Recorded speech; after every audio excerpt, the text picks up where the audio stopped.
my goodness. And there it is. Wow, get the tip to go.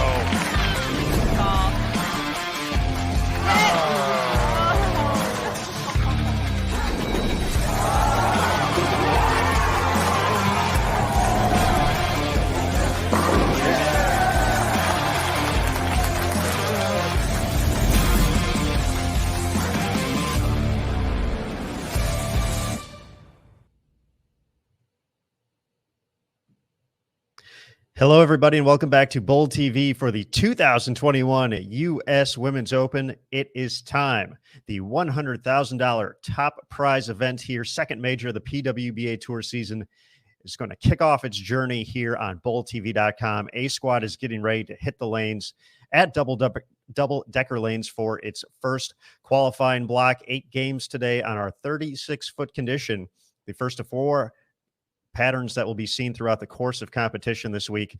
And we're ready. We're excited. And we're just moments away from getting A Squad on the lanes, bowling for score. They're going to have their quick warm-up to wrap things up, and then time for this 8-game block. As they finish that up, let's bring in the Bowl TV team on site at Double Decker Lanes. First and foremost, Emil Williams Jr., EWJ, how's it going? I'm well. Aaron Smith, how are you this morning or afternoon? It is afternoon where I'm at. I'm ready. I'm excited. It's the U.S. Women's Open, the first 6-figure payday in professional women's bowling history coming up here. So a lot to be excited about, a lot to be jacked up about. So let's get it. Let's go. Let's do it, man. Your energy is exactly where we need to be right now because there's $100,000 on the line. I feel like Pat Sajak is somebody when I should say that out loud. So, yeah, let's get it in. All right, one additional player we're going to bring into the mix who's probably going to have more energy than me. Also on site at Double Decker Lanes, Curtis Von Kruger. Curtis, hello. Oh, fellas, fellas. I know the 100,000 is nice, and yes, that's going to be a great payday. Fans that flash photography But you know what? signing of autographs is strictly Let Jamil make prohibited some during announcements competition. In addition, we kindly ask that you silence your cell phones to prevent any distractions to the athletes. That's right. Silence your cell This phones, week, folks. the field of play is in front of the No ropes area, distractions. No distractions. and that belongs to the Unless you athletes tell 'em- and tell some authorized people to watch on Bowl personnel TV. only. Yes, absolutely. Please do not enter the field of play for any reason. As a reminder, Bold TV is the exclusive live stream we home are. of the PWBA Tour. And We we are ask the that live you do not stream live partners. stream or FaceTime from your The personal only place devices to watch while all you're qualifying in and the match building. play. BowlTV.com. Absolutely. All right, bowling fans, pick out your favorite athlete this morning and cheer her on. Athletes, your arrows are up. You have a full set of pins. How about a great send-off for round 1 of the U.S. Women's Open? Yeah. Good luck, ladies. You know, yeah, chat, pick your favorite bowler. Tell us who you're rooting for. Tell us who you want to make the we just got a Bowl TV shirt flashing over here too. Good stuff. Fellas, I know the $100,000 is great, right? And everybody's excited about that. But you know what I'm excited about? The jacket.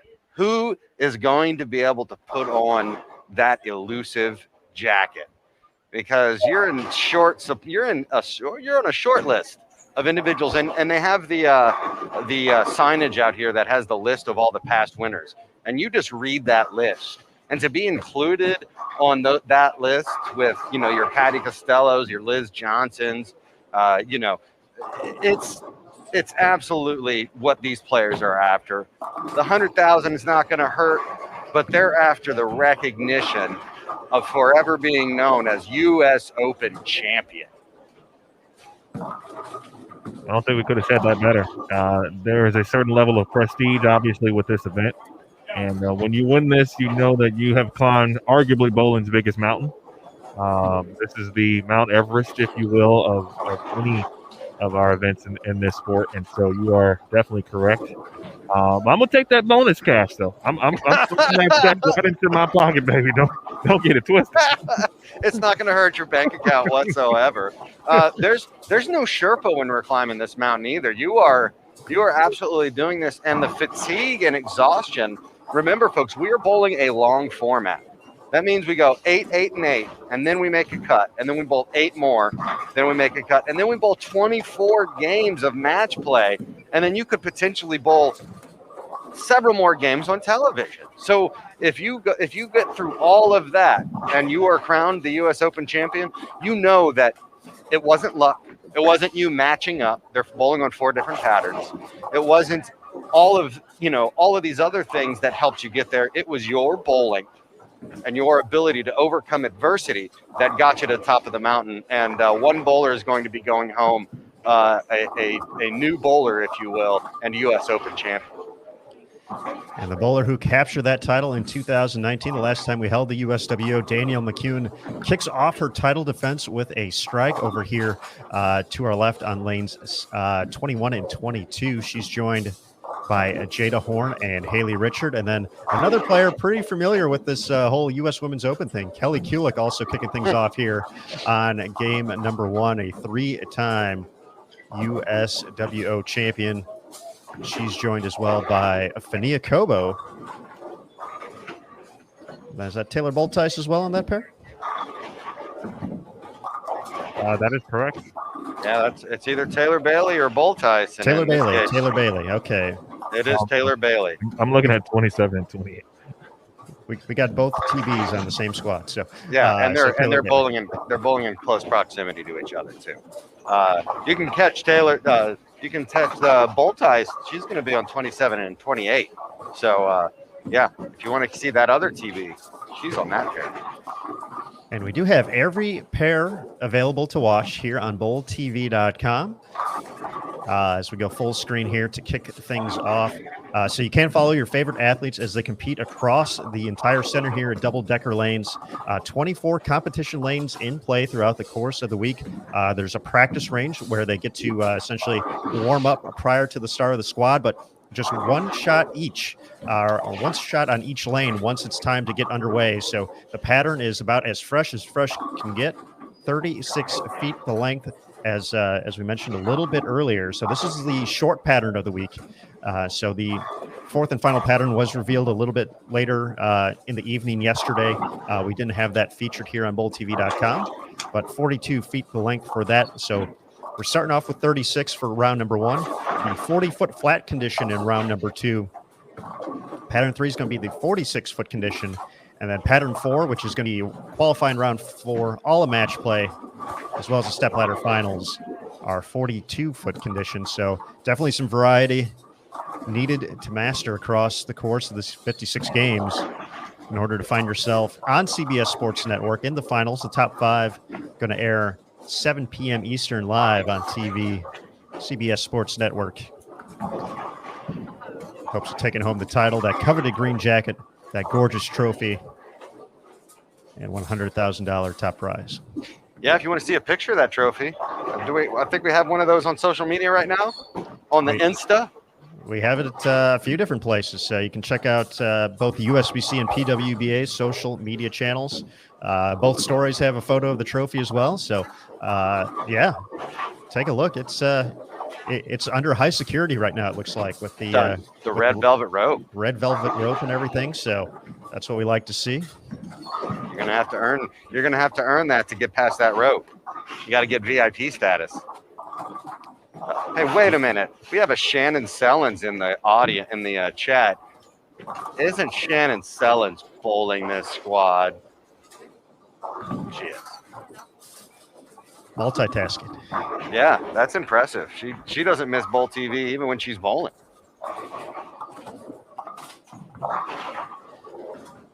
All right, folks. As we settle into game number 1 here, once again, a total of 7 channels available on bowltv.com to flip through and find your favorite athletes competing here at the U.S. Women's Open. Along with this main commentary channel, we're also up and live right now for game number 1 on Facebook and YouTube. So a big hello to everybody who's joining us, both on bowltv.com and on social media, YouTube, all the good places.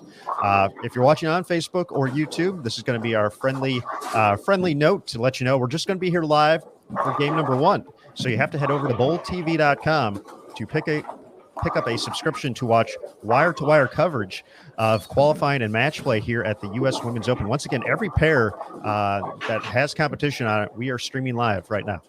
So you can follow your favorite players here on A Squad or B Squad as they make their way through this, hopefully 56 games and onto the TV show.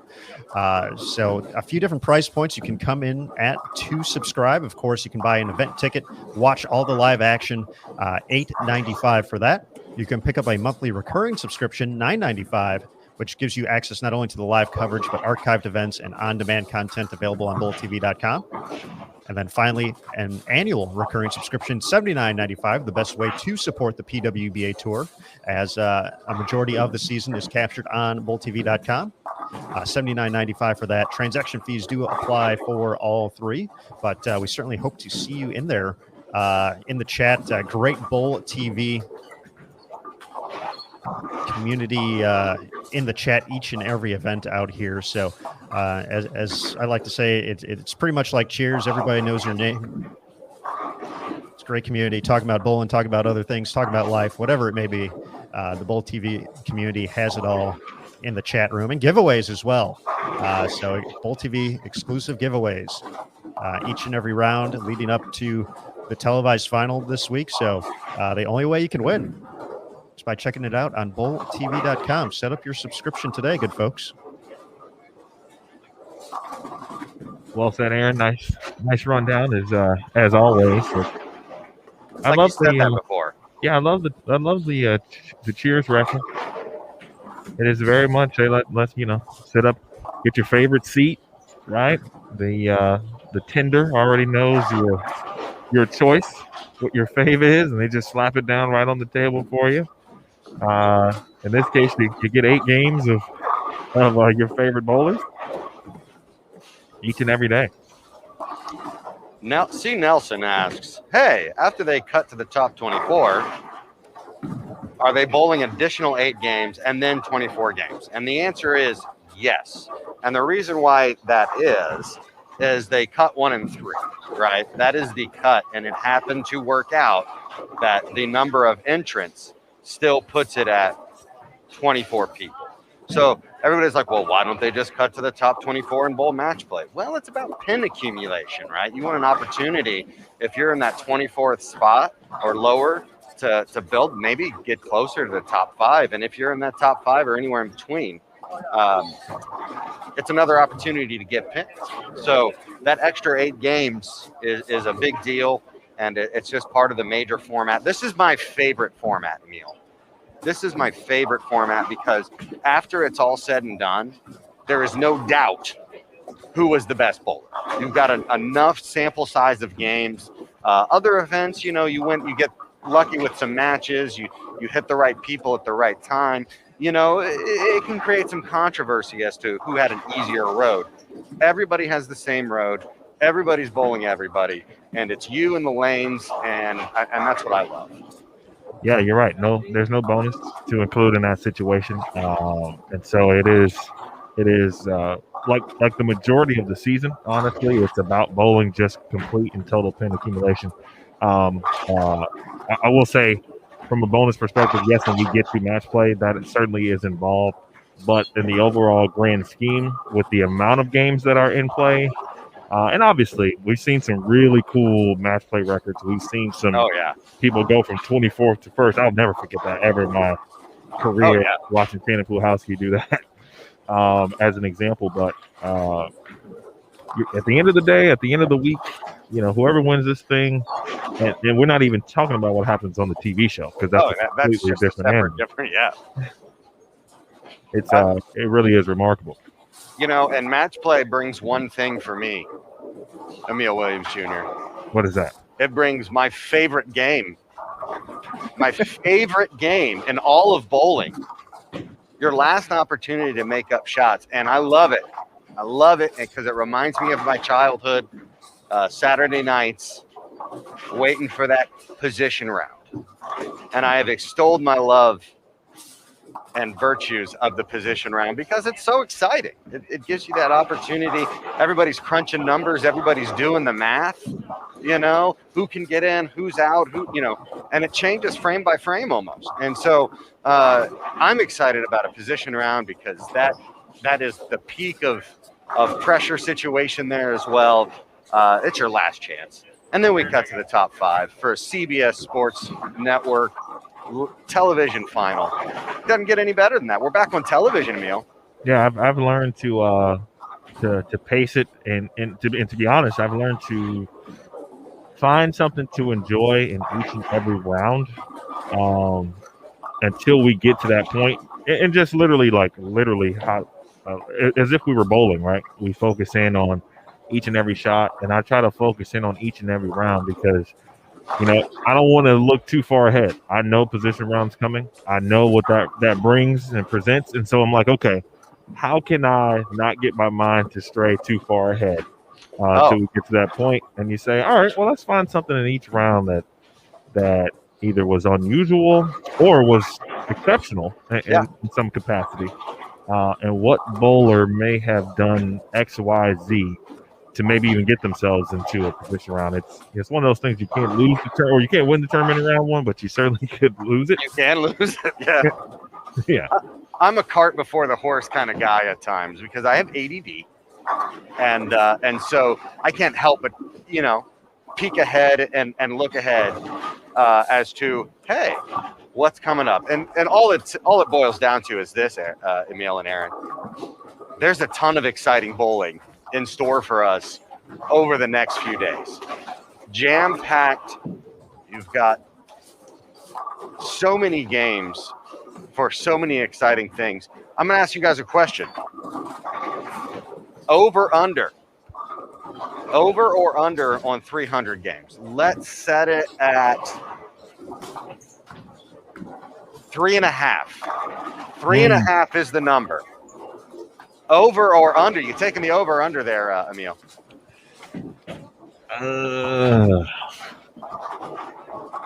I'm going over. Going over? All right. I like it. But I'm going over. Bold TV chat, tell us 3.5 is the number. 3.5 is the number. What are you taking over or under on that for 300 games? Aaron Smith, going to put you on the spot. I kind of like the over as well. I feel there's an opportunity to get some score here on pattern 1 and pattern 3. We didn't get the chance to see pattern number 4, but they're going to get enough games on it to probably get pretty comfortable on it. So I don't expect any of them coming out of round number 2. If that happens, we should potentially give them 600 pins for that game. But right now, I can tell you that this first game, we're not going to have a 300 because I'm watching live scoring as well. So on top of having every lane available, we also have live scoring at your fingertips to follow along throughout the course of competition. And I can tell you over on 33 and 34 that Sidney Brummett, after a spare in the first, has rattled off 6 consecutive strikes. So off to a nice start for Sid the Kid. That ain't bad. Not bad at all, but I'm going to take the over there. You guys break my heart. I am going to take the under here. Team under. I think this is a hard shot. I think this is a hard tournament. Carrie's going to be interesting. I think, it's a tall order. It's a big ask. The only reason I'm hesitant is because there are so many games, right? You got more shots on target. Obviously, you're going to land more. That's why 3.5 just seemed about right. Any tournament we're getting maybe 1 or 2. Some tournaments, they're a little higher scoring, obviously, but I'm taking the under here. It's gonna be a slugfest, man. You're gonna have to take some body shots here, and bob and weave, and it's the Open. It's the Open. There is a level of defense that you have to play. Absolutely, 100%. In this event, to that analogy, and I like it very much. You cannot be on the offense at the U.S. Women's Open all the time. Absolutely. No, you gotta be patient. You gotta wait for your shot, and then you're hoping you land a nice combo. But if you get in there and you try to be too aggressive, you're gonna get put on the mat, and it's gonna be real hard to get back up.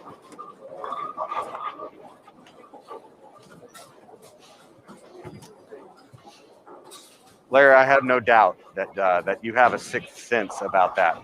And guys, as you might know, I have control, utter and complete control over who shoots 300 games. This is your superpower? This is my superpower. They don't call me the Black Cloud for nothing. So you know what? I'm gonna. The fix is in. I'm gonna fix my own number here. Be like the Chicago White Sox. Whoa! Wow. Hey now. Shots fired. Hey now. Hey. Oh. Let's leave 1919 in the past. It was only 102 years ago. We've gotten over that. Let's not pour that bad juju on the 2021 team. We need this in our White Sox fans' lives here. Well, yeah, let's, it's funny. At least you guys aren't, there's not a fire sale over there at the White Sox house. That is correct. That's funny. But yeah, no, hopefully the crowd won't turn on me this week, Emil, because a couple of weeks they have. Well, it's all, you've done so much bad stuff that you've even named the computer here that we see you on. The Latin translation of blackball. It's actually now a part of you officially. It is. I love it. Just legally change your name. I mean, some people run away from it, and I have now fully embraced it. I have fully embraced it. I'm ready to go. Although I don't think that. So my generosity says I'll let them get 9. I'm letting them get 9 now. So they can go into the 10th, and I try to be sneaky. I don't want them to see me coming, because in my mind, you see that camera coming. Does it affect how you throw the ball? I don't know. It did not affect how Nu Hui Fin threw the ball that last game in the round of 12 last week, Aaron, as she just absolutely buried those shots for her three. The only 300 of the week. Made a big jump to 5th place with that performance, and even along the way, she had a reset in that 10th frame. Had one where she got a couple steps in, said something didn't feel right, reset, and proceeded to take care of the next 2 shots. Available on the PWBA social media channels to check out as well in case you missed it live on bowltv.com. We've been talking about Sid the Kid, and obviously, rightfully so. The definition, essentially, of a U.S. Women's Open type game is essentially being bowled on 19 and 20 by Julia Bond. Oh my goodness, yes, sir. If for the viewers, if you're watching or not watching that pair, just give it a quick click over and look at Julia Bond's scorecard at this point. You want to talk about defense? And that's, right now, the U.S. Women's Open has come out firing at Julia Bond. And right now, all she can do is counter and play defense. And in this situation, that's your spare shooting, which is obviously key in this event, as well as, bowling in general, but certainly over the course of a long format such as this. It is your first line of defense. There's going to be times where you do not strike a lot. And but you don't, as you said, when you get aggressive and you try to change that line to the pocket, there's a lot at risk there. There's a lot at stake, because all of a sudden you're 2-8-10ing or you're washing out. And instead of, only giving away maybe 10 or 15 sticks in a game, all of a sudden you're giving away 30 or 40 sticks in a game. So you can't let yourself get ahead and try to get too aggressive, and just realize that, hey, I'll bowl my 190 here. I'll bowl my 2-0 if I can get a double somewhere, and just take it and move on and be happy.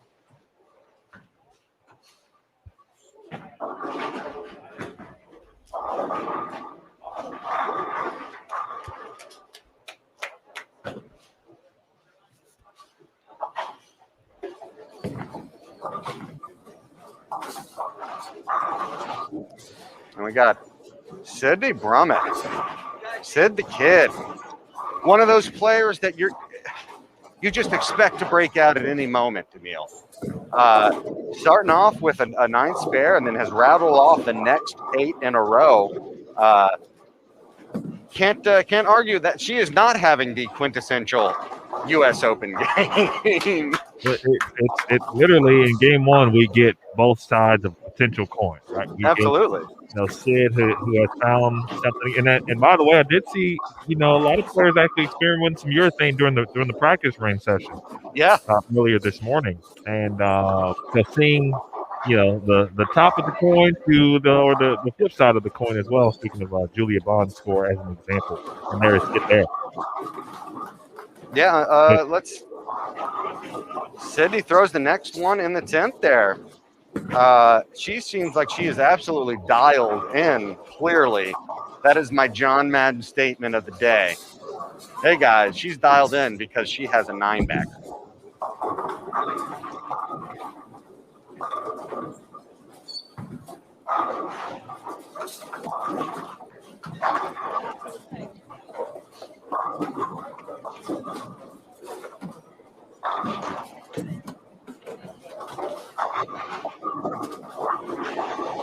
Made the switch here to lanes 33 through 36. Also have Liz Culkin, the 2018 champion, Ashton Woods, Tanya Ramanpour, the runner-up in 2019. She's going to get one more. Oh, get out of there, 9-10. Look at that angle she's playing. And did that look like urethane to you, Emil? No, but you can tell obviously is from the angle she's playing, but even when it goes through the pins, the only thing I think that lets you know it's urethane is just the motion, the way it's traveling down the lane. I think Sid has really become exceptional with urethane. She's become a player who is not afraid to pull urethane out at this point. We saw it last week. She pulled out urethane and switched to it when literally no other bowler was throwing it. So she is definitely not a person that shies away from the opportunity. She says that she just can see the shape, and she just can see everything kind of shape out with urethane. Great finish there. 289. What a way to start your U.S. Open.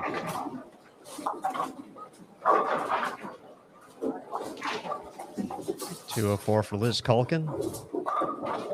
Ashton Woods can get to 201. She's already got one strike in the 10th. 194 for Tanya Ramanpour. Courtney Ermish, 148. Liz Johnson, the 6-time champion, can get to 196. Liz is going to gut out a double here for that 190. That's what Liz Johnson does. I think she has some experience about how to play this tournament, what your strategy should be. Oh no.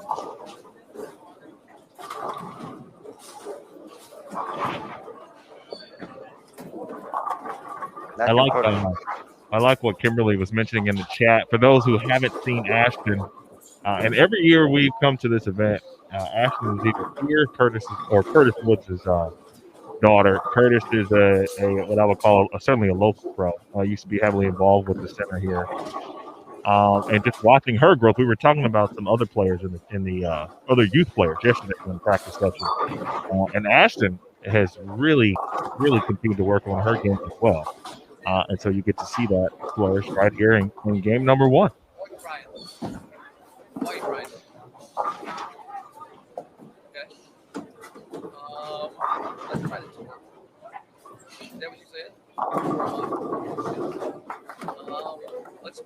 Nice finish there for Woods, 201. Liz's fill ball is going to get her to 183. But the big story here in the early going, Sydney Brummett, 289, delivering the big numbers out of the gates here. A squad run number 1 at the U.S. Women's Open. And taking a look at live scoring, nothing else coming close to approaching that type of score in game number 1.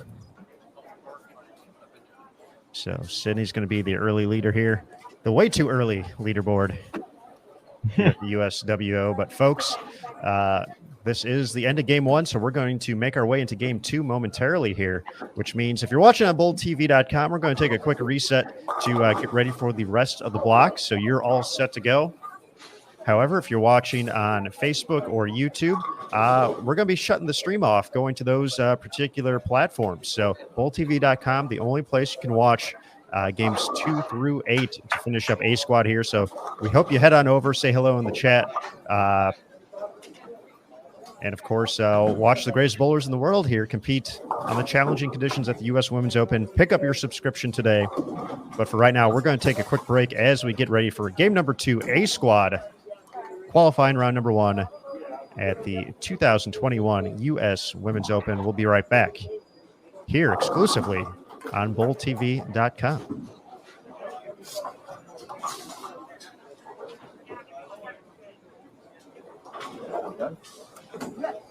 Oh, you just take this and then I go the next time, right? Got it.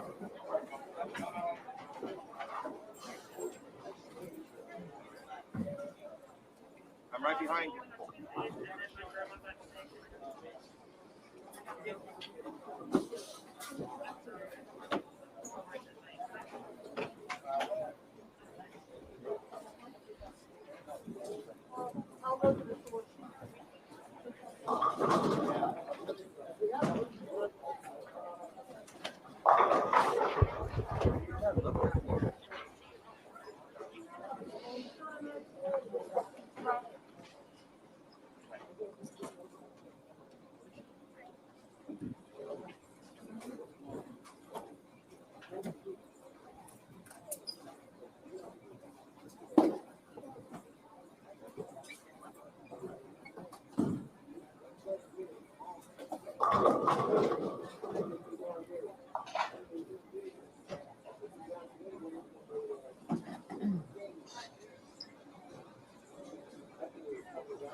All right, folks, game number 2 kicking off here.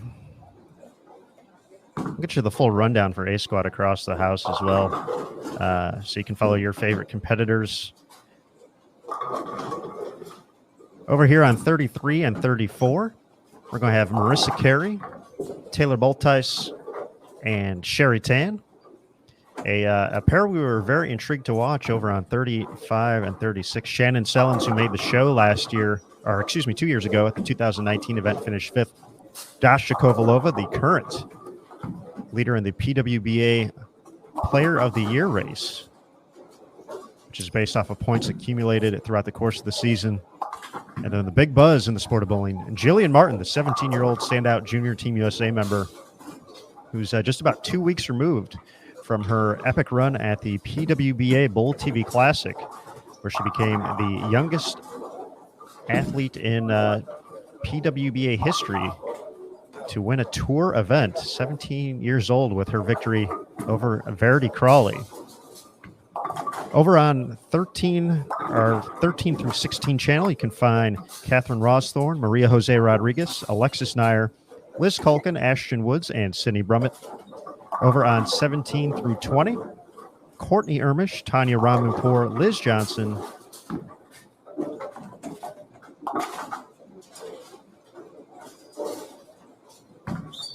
Wendy Bater Jimenez, Nicole Hiroka, and Aaron McCarthy. 23 through 26,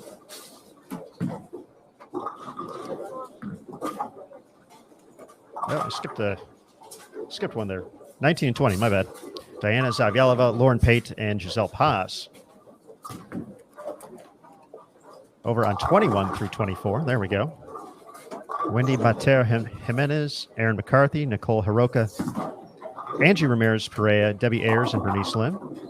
Over on 25 through 28, Valerie Bercier, Brittany Hillman, and Julia Bond, along with Haley Richard, Danielle McCune, and Jada Horn. And then on 29 through 32, you'll find Fania Kobo, Taylor Bailey, Kelly Kulik, Josie Barnes, Birgit Norreichs, and Jasmine Gigi Mason.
Looks like the big opening game from this group of players.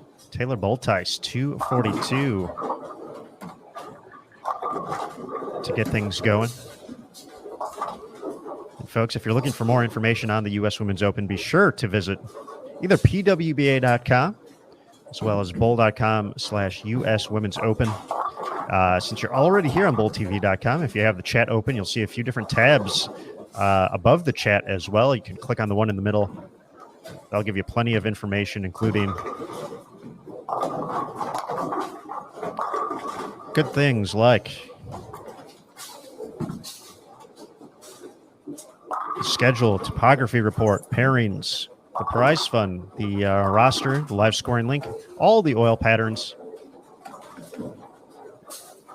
And then, of course, standings after each and every round.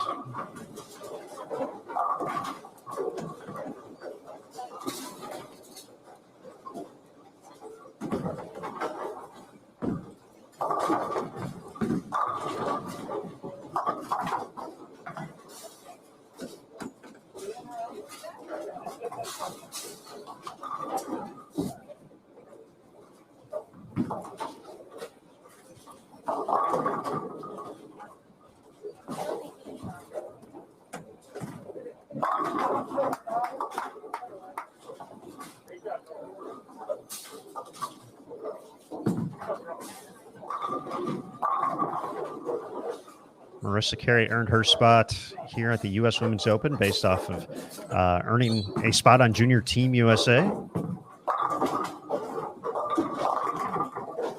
Had a very nice collegiate career at Indiana Tech and made the show at the Intercollegiate Singles Championships a little bit earlier this year in the greater Grand Rapids area.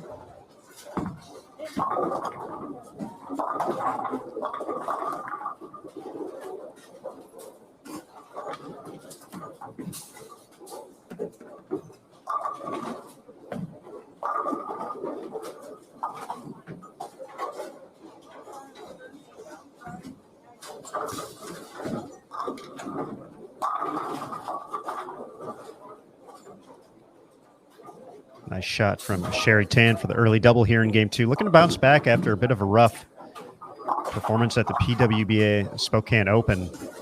Did not make the top 32 at that event. However, for the members of Team Singapore, their first competition since December of 2019. So they've been training when they've been able to, but their first time hitting the lanes. But we'll see where Sherry and everybody else is sitting in the standings because Emil Williams Jr. has them. Indeed, I do. Score Dash, brought to you by, specifically delivered from tournament director Tennille Milligan, and brought to you by no one. But so maybe we'll get that thing sponsored at some point. All right. So after one game, we all saw 289, or if you didn't see it, we did catch the end of Sydney Brummett's 290 attempt. She did shoot 289, left a 10 pin on the field. We had talked about Taylor Boltice's good start as well as Taylor Bailey. It was Boltice who finished with 242 in game one. And Haley Richard and Taylor Bailey tied at 223. Catherine Rawsthorne, who is, whenever the PWBA is on the West Coast, we typically see a Catherine signing. She is here again at the U.S. Women's Open, 221 to start.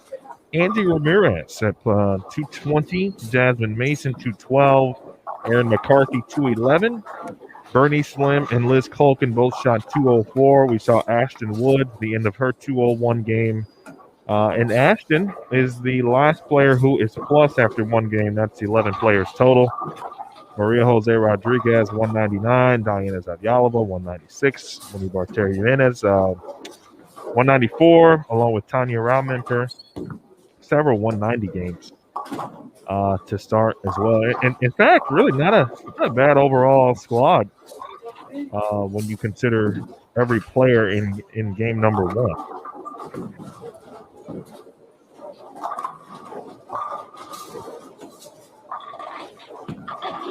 If anyone has any particular or specific questions about game one scores, Aaron just dropped the link to scoring.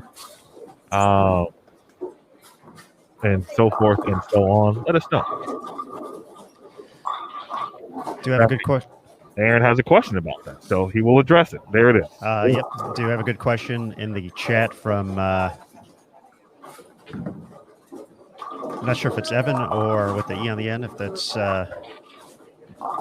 Yvonne. But a great question. Let me know in the chat because I see you all the time in there as well. So let me know the proper way for that pronunciation. But how does it work after the top 24 are determined? We know we head into match play, but do pins carry over? And a great question. Running down the tournament format here this week, A squad and B squad are going to bowl 3 8-game qualifying rounds here for the next 3 days, 24 games to determine the top 24. Those 24 players are going to bowl the remainder of the event. So there's going to be a fourth qualifying round, essentially. Usually that's a cashier's round, but based off of the number of entries we have this year, we're going straight to the 24 there, but they're still going to bowl 8 games. So that'll get us to 32 overall games with that pinfall continuing, and then we'll get into match play. We'll have 3 8-game rounds of that. So by the time it's all said and done, the match play rounds will have the bonus pins available. 30 bonus pins for a victory, 15 for a tie, 0 for a loss in match play. But when it's all said and done, the 56-game pinfall total, so it's going to accrue over the course of the entire 5 days, if you will, for the competitors who advance, along with the bonus pins, is going to determine our top 5 for the stepladder finals. So once we get to the stepladder finals, then that's going to work more traditional, just 1-game matches to determine ultimately who takes home the green jacket this year. But pinfall is going to accrue that 4th round. It's a little odd just with the amount of players we have this year, but does go toward the overall pinfall heading into match play, determining the seeding. Although the seeding, much like the points on whose line is it anyway, really doesn't matter too much. It just varies when you face a particular person. So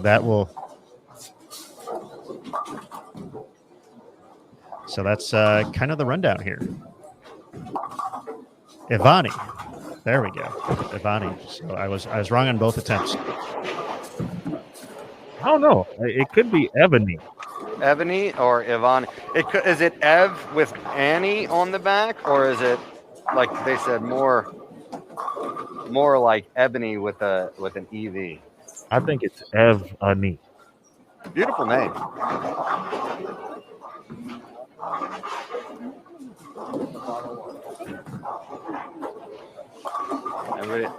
Fruity. I wish the event sponsor was Fruity Pebbles.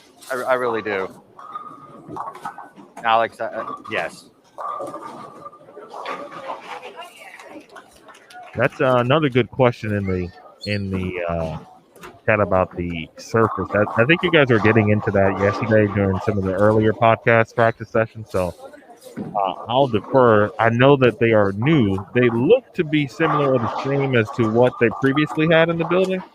What was the final consensus on that in regards to the lane surface? They are brand spanking new. I forget the actual. It's a surface that a pro event has never been held on before. So it is an absolutely unique surface to that regard. Jim had a crew from Oklahoma come in and do the installation, and he got everything within 24 thousandths of an inch, which is very, very great tolerances.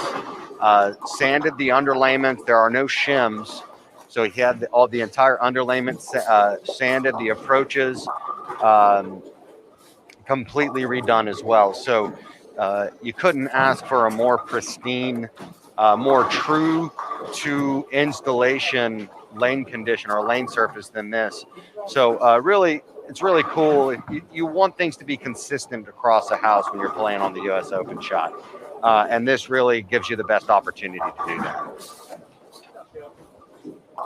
Just an additional note on the installation from Nick's notes. The lanes were installed from 50 to 1, so usually they were done in 10 lane segments. So 41 to 50, which it appears we are not using, was the first to be installed, then 31 to 40, 21 to 30, 1 to 20. So that was kind of the order. So he said he's not sure how much that's going to play on it, potentially affect it, that these are a little bit newer than some of the pairs being used, but just a note on that.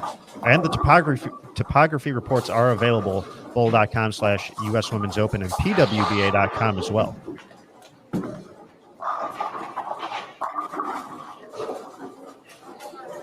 The approaches are synthetic as well, yes.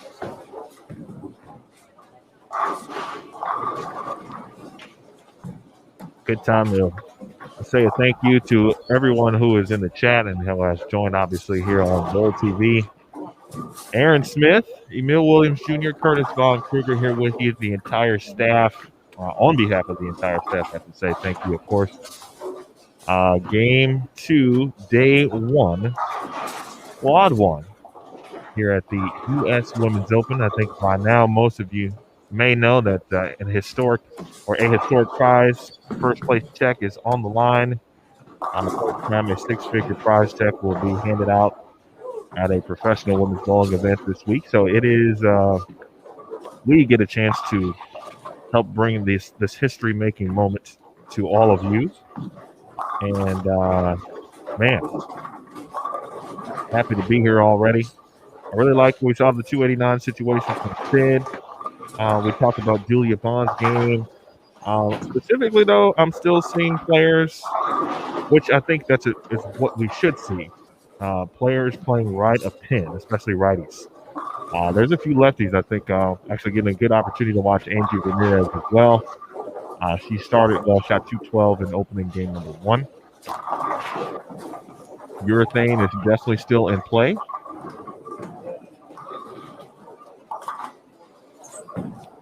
And I feel like the rhythm of this squad is kind of starting to set up shop, if you will. I think players are kind of settled in a little bit, especially after game 1. They've taken some notes, figuring out what improvements or adjustments have to be made to increase the scoring pace. Then, of course, we definitely discussed the situation where that may not always be in play, so you got to take what you can get until it makes fair. Good work.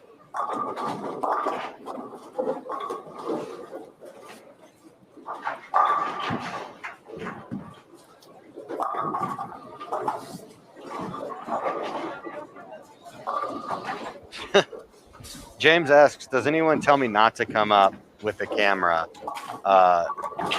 The answer is absolutely. The ball reps give me the evil eye when they're watching one of their players, and they've got a string going, and and they see me approach, and they're like, "Get out of here!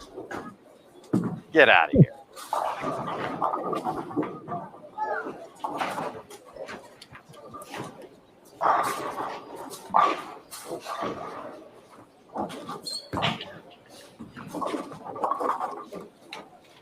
Nice conversion there by Jillian on the 310. Want to give just a quick note. We shared it on the PWBA's Twitter channel last night, but I'll give a shout out to Just Women's Sports at Just W Sports on Twitter. They actually did a nice little article about Jillian heading into the U.S. Women's Open. So they have a pretty nice following as well. So great to see some other organizations outside of bowling kind of taking and running with the Jillian Martin story. Yeah. So big shout out to them for learning a little bit more, checking things out. Find that story once again at PWBA Tour on Twitter. We have that retweeted near the top of the page, so you'll find that along with a fantastic photo of the championship trophy. The Eagle someone's taking home this week, as Dasha will reluctantly take that hit. Set up her 10th frame. Nice shot by Sherry.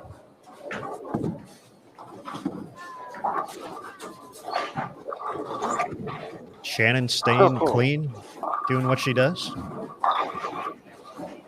You know, when it's never gets into trouble. When it's the U.S. Open, you take any hit you can get, and you shouldn't be reluctant about it.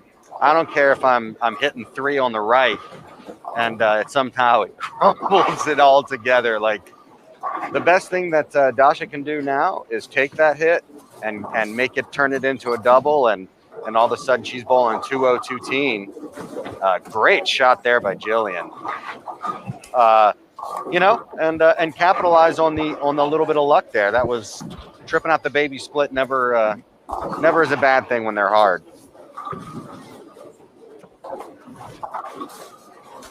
And yes, somebody asked, masks are mandatory here in California.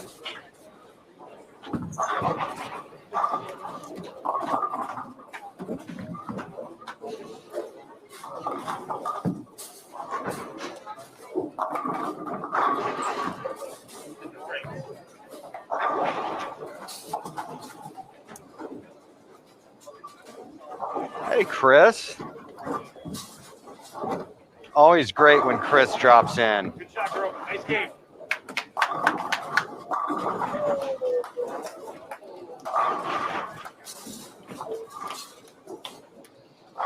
Don't forget to say hi to Emil as well, Chris. We'll be back here in just a minute.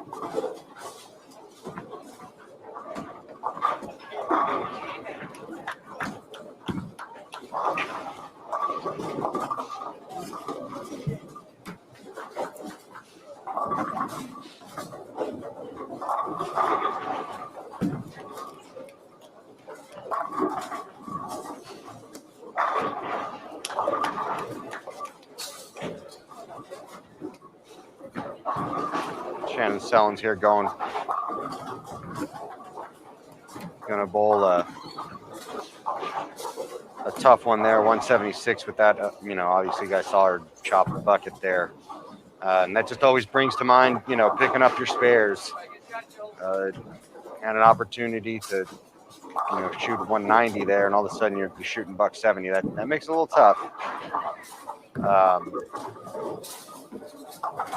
Nice 237 from Marissa Carey, finishing with the last 6. 211 for Taylor Boltice, so she's going to be north of plus 50 here. Sherry Tank and Max at 234. Dasha with the first hit in the 10th. And now the 6-pin left standing, 2-0 for her. And for Jillian, chance to get into the 220s, put together a clean game. Yeah, even with a little split there, keep it clean, mustered out a 3-bagger and 2 in a row there, and all of a sudden, that's that kind of. Those are the games you like here at the U.S. Open. It's nothing too flashy. You get your spare work done. You throw a couple of good breaks in there or clean shots, and you take 20 to the plus. Dasha Kovalova, another great example. She gets that nice hit in the 9th, a little bit of a gift there, turns around and throws the first hit in the 10th, and you're going to the positive instead of thinking you were going to go to the negative.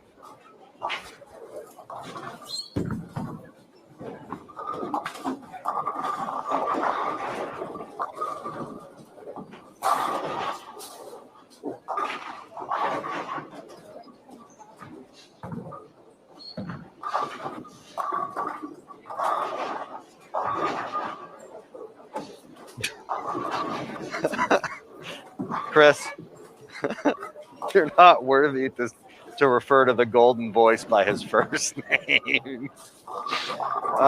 You know what? I will now just refer to Emil as the golden voice. Please don't. No, it's too late, golden voice. It's as similar as Aaron referring to me as the Hall of Famer. I was just going to mention that as the replacement situation for that. So, see, that doesn't seem so bad now, does it? How about the Hall of Famer golden voice? Nah, that one doesn't sound as good. That sounds like a bad Bond villain right there. Yeah, or somebody you'd fight in Mike Tyson's Punch Out. That's interesting. Hello to Chris, though, by the way. Sid, I did also change my match. I think this might be the winner for the rest of the week. Appreciate you sending that note. Thank you. All right, guys, all done with game 2 here on 33 through 36. Any pairs still got a couple of frames left to go here as we get toward the end, or are we kind of all wrapping up at the same time here? There are plenty, actually. So really, what would be, let's see, we've got 13 to 16, 17 to 20, and 21 to 24. Let's hop over to 21 to 24. All right. They got still the 9th and 10th left, so a little more action there.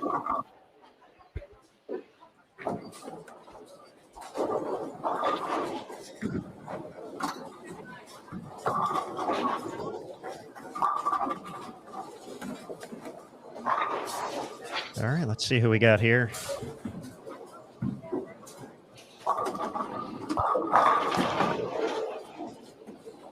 To our left, we have Aaron McCarthy, Nicole Hiroka, and Wendy Bater Jimenez. And then Bernice Lim, Debbie Ayers, and Angie Ramirez Perea to our right.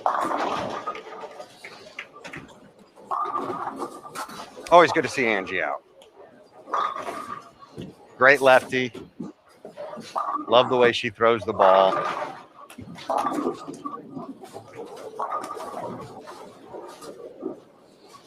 Aaron McCarthy trying to talk about a bail on this game, Emil. Yeah, you got to love that.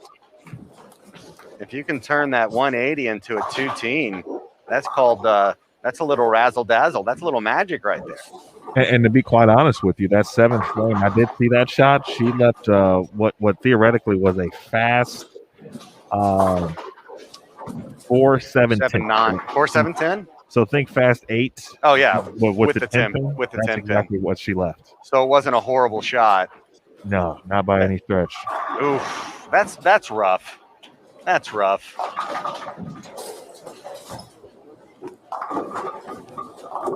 Wendy, nice 232 to wrap things up here.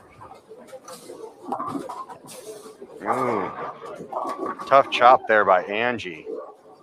She kind of does the opposite of what Aaron did.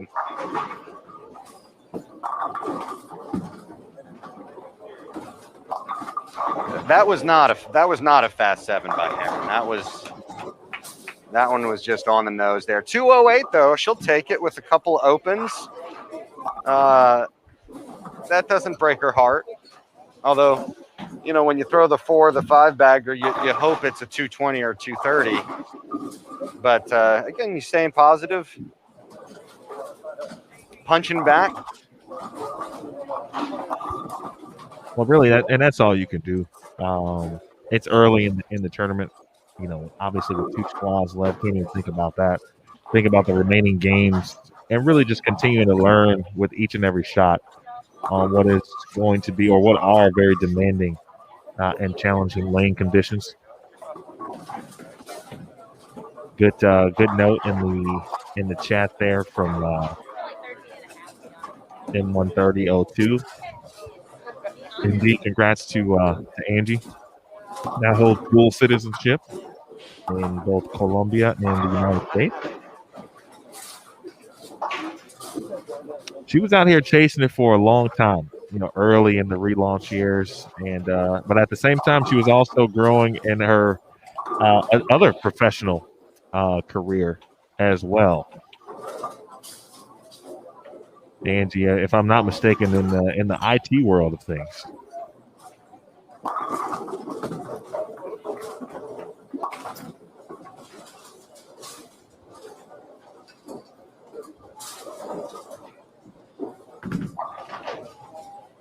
Quick heads up. Keep an eye out for Sydney Brummett at plus 109 after 2 games.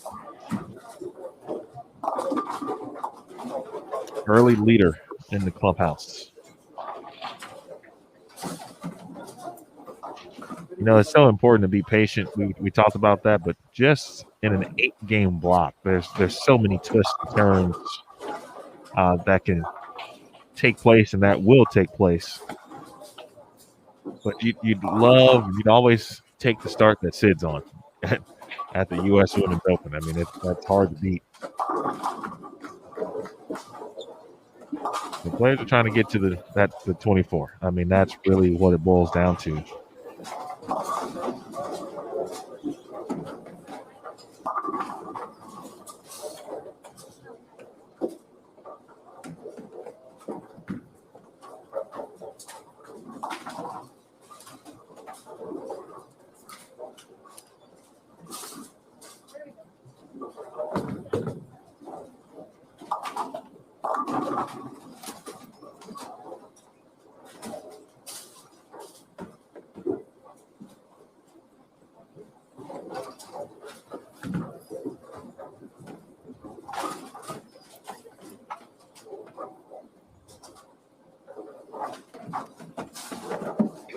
Just taking a quick glance around live score and mentioned Sydney looking pretty tough right now at plus 109, but I feel like it's a pretty significant drop-off after that. It seemed like there were a couple more strikes out there, but I think some folks were trying to, play catch-up a little bit. And, I see Wendy Barter Jimenez at plus 26. That might be the next highest score out there. There's a couple of, plus 14 for Julia Bond, plus 5 for Lauren Pate, but a lot of numbers after 2 here, starting with 3. So we'll see if see how that kind of develops over the course of the block, but just adding a little bit greater significance to the strong start from Sydney.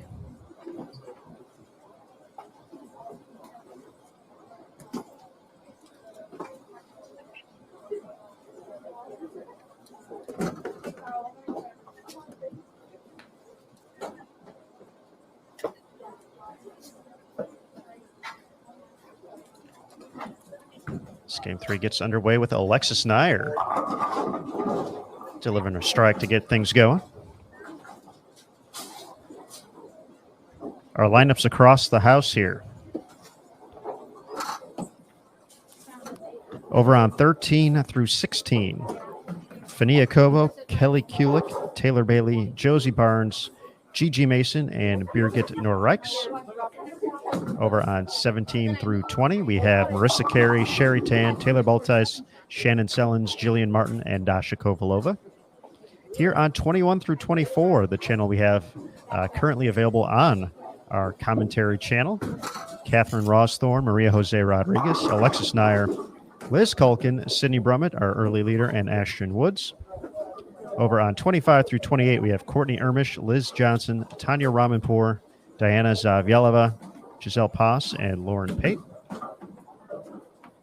And then on 29 through 32, Wendy Bater Jimenez, Aaron McCarthy, Nicole Hiroka, Angie Ramirez Perea, Debbie Ayers, Bernice Lim. Finally, on 33 through 36, Valerie Bercier, Julia Bond, Haley Richard, Danielle McCune, and Jada Horn.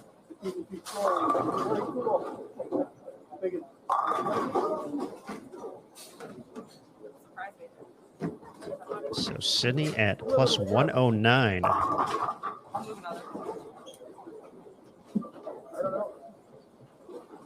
Dropped a little bit, game to game wise after 289. It's pretty tough to maintain that, but 220 in game 2 to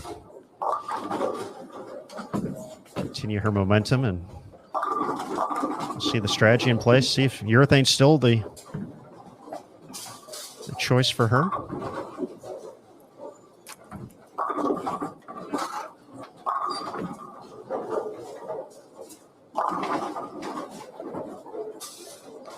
Get anything started. 23 and 24. Liz Culkin, 2018 champion.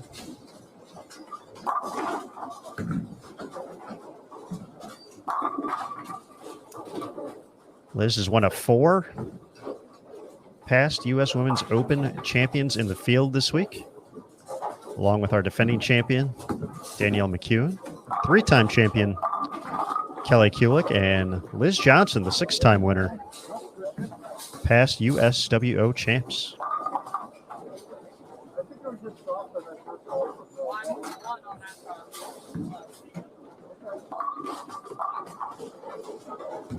I might have been, but it still surprised me.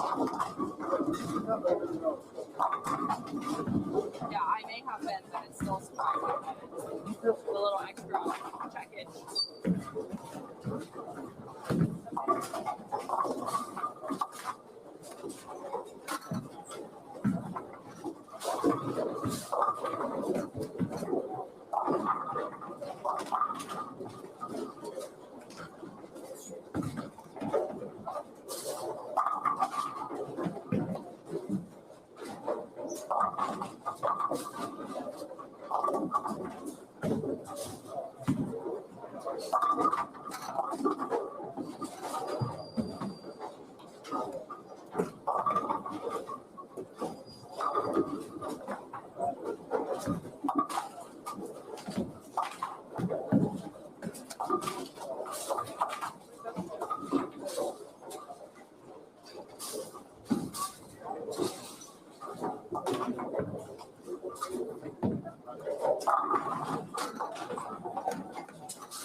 All right, folks.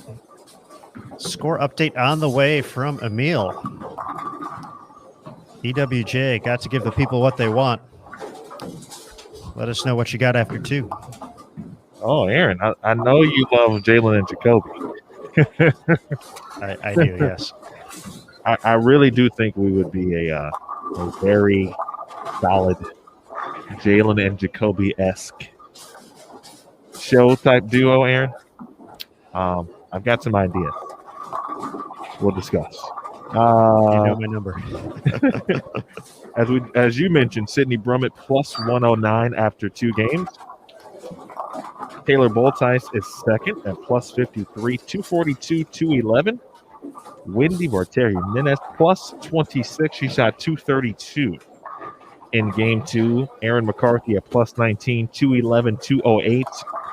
Julia Bond, 189, 225 to get to plus 14. Sherry Tan is 6th at plus 12, 231 after the 181 start. Valerie Bercier plus 8 at, she followed with 225 after the 183. Marissa Carey plus 6. She shot 237 to follow the 169. We saw the end of that down on 35 and 36.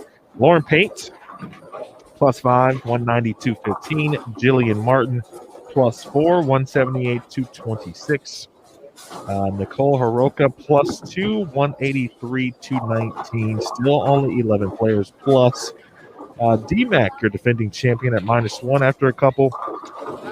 Haley Richard and Taylor Bailey, identical scores, both players. Identical scores after 2 games, 223, 175 for both. At -2, Diana Zavgalova -3 and 15th. Ernie Slim 16th at the moment at -8. 24th just for the obligatory mention, because that's our cut number for the week, -30 after a couple of games.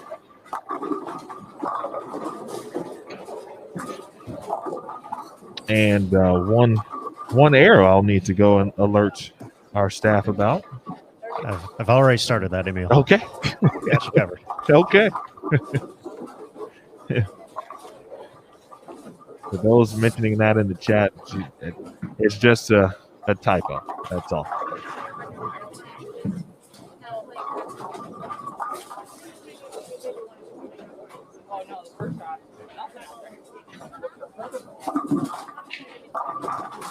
Got to give a quick shout out to John Lucido, who is this week's scoring specialist for specifically Cubica AMF.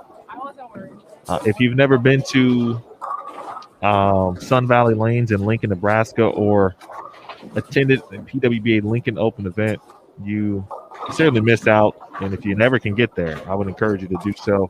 John is one of the best proprietors in bowling, period, bar none. And he is here to assist.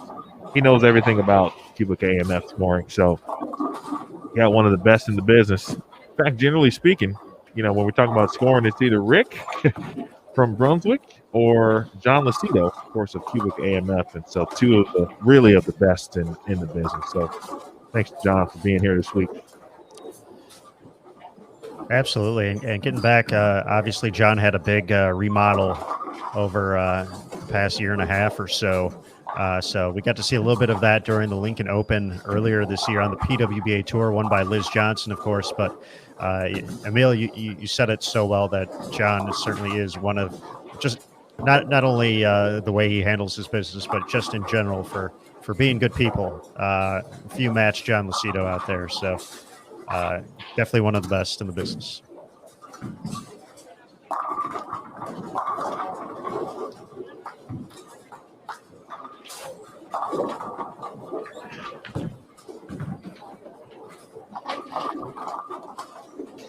Wow. Liz Colkin off to a pretty solid start here in game 3. She's over on 23 and 24. So is Maria Jose Rodriguez. Off to a pretty solid start here in game 3 also. I thought the scores started to look a little better overall. Not that they were bad, which, overall after game 1, for U.S. Women's Open first game, kind of knock off the slight jitters, maybe a few cobwebs, etc. Players, I think, really starting to kind of understand, figure some things out.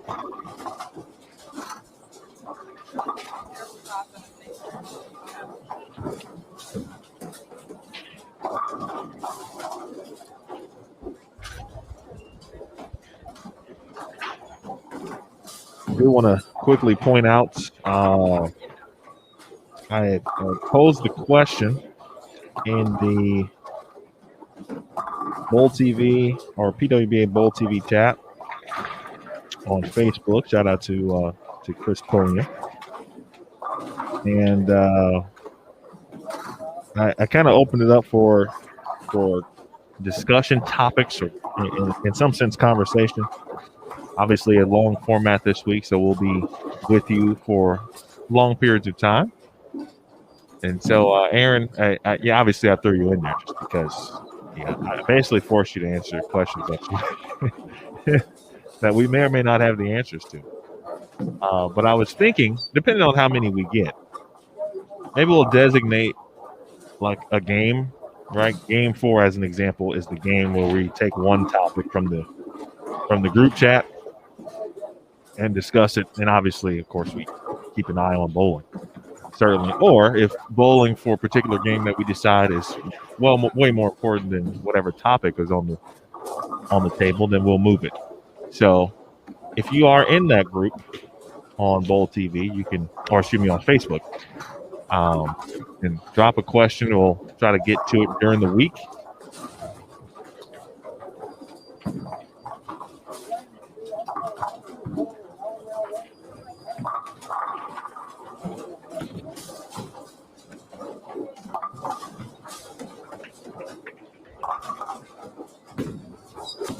I'm really enjoying the first question, though, for sure will definitely be of discussion. Someone by the name of Jasmine Elizalde, I believe, wanted to discuss particularly something about Aaron Smith, and we will discuss that at some point this draft. Sounds like a rough topic to begin with.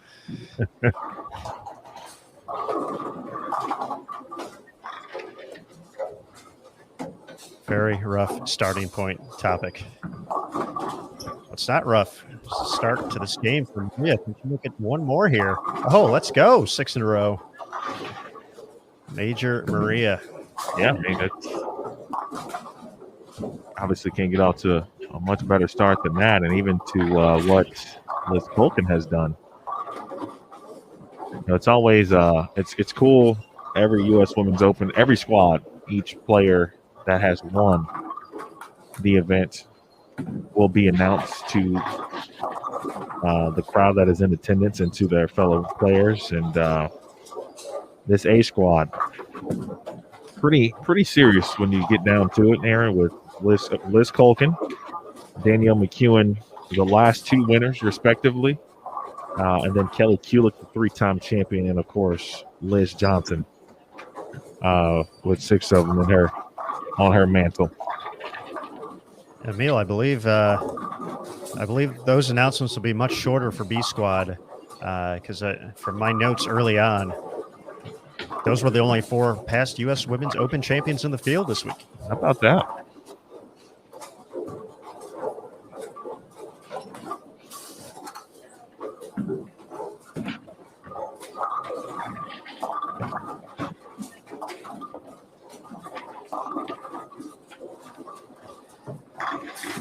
Sydney off to another strong start here. Spare 4-bagger. She's basically done that in some capacity every game so far. Hadn't opened to start game 2 and then rattled off 4 or 5 in a row. Obviously, the 289 started with a spare and then the next 10.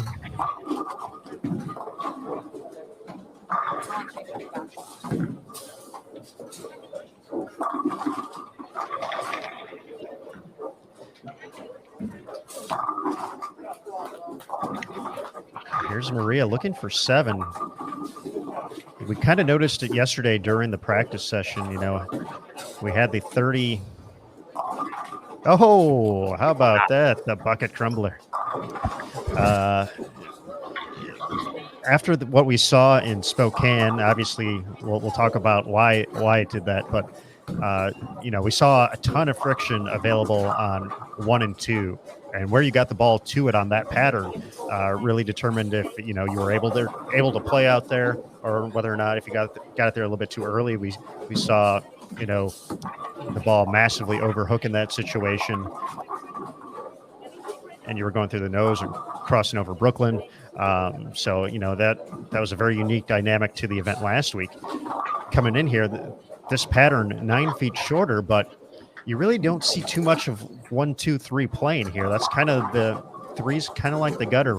It did seem like there might have been a little bit more, but players, you know, kind of avoiding the gutter, if you will, even though this pattern, you know, kind of suggests it might be in play. Certainly the outside portion of the lane is out there, but with the brand new surface, of course, that's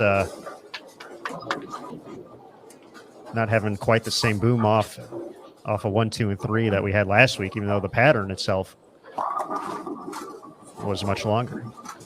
Yes, and I believe that has been a characteristic of double-decker lanes, meaning the gutter, generally speaking, historically hasn't played or doesn't play very often. Even if you put something out that suggests that it should play, it never really quite does. And I remember Kimberly talking about that during one of our practice session podcasts yesterday as well. She's both here quite often and including in PWBA events.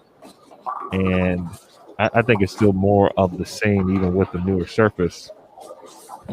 But there's always one who tends to do something that other players cannot. Will that happen this week regarding the gutter? I'm not quite sure. I mean, I think what we see right now is probably what we're going to get. But it doesn't look like also, well, if you need a bumper, if you will, players seem to be pretty accurate, for the most part here early on. And I think urethane forces that accuracy, right? Because generally speaking, you just can't throw it right with urethane anyway. And so keeping that in mind, I think we're seeing players be very precise with targeting early on, and some of the higher scores, especially, of course, Sydney Brummett throwing just incredible shots as we watch her here frame 7, and there's another one. I mean, Sid is looking like she's ready to take that next step too. If you follow her on social media, I think her fitness journey also is playing a role into what she's doing here on the lanes as well.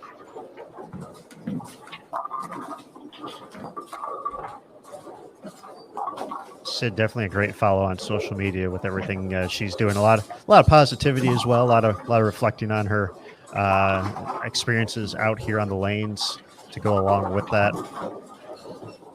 And off to a phenomenal start here. Another 290 out there as Maria's string of strikes comes to an end. She can still get into the 260s though, with the 9th and 10th frame left to go.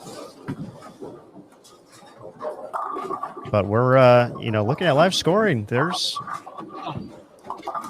Sydney getting ahead early might be big because it seems like there's a couple players picking up steam. Taylor Bailey off to a really nice start on 13 and 14. She can get into the 250s this game. Dasha Kovalova, same scorecard essentially through 7 frames. We see. I was just going to say I saw a player with a spare and then a 6-bagger, but then I realized it was Sydney Brummett, so she's still doing her thing, which is all good. Erin McCarthy having a nice start to her game over on 29 and 30. So scoring pace definitely seems it's beginning to pick up. You can get your strikes out there.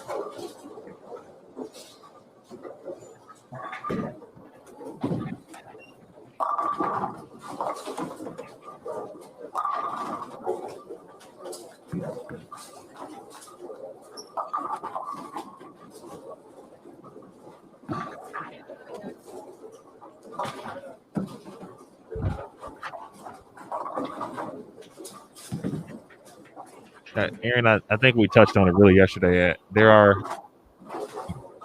This is just my opinion on it, but it looks like, and we're just talking about trying to score as best as you can, but 2 perhaps really good scoring opportunities within the 3 patterns, and obviously one that is just going to make you grind and give you the best U.S. Women's Open grind experience that you would expect to get at the U.S. Women's Open, which is pattern 2, the 40-foot flat. So if you can figure out how to get as many pins as you can when the lanes are quote-unquote playable, if you will, that's kind of the strategy. And, going into pattern 2, knowing that you're probably going to struggle and you just got to take what you can get and utilize the opportunities either in pattern 1, obviously, to get some cushion, or recoup those pins on pattern 3 prior to the first cut.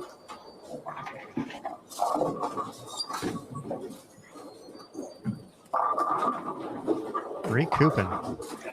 I like that. Never thought about gaining pins in that sense, but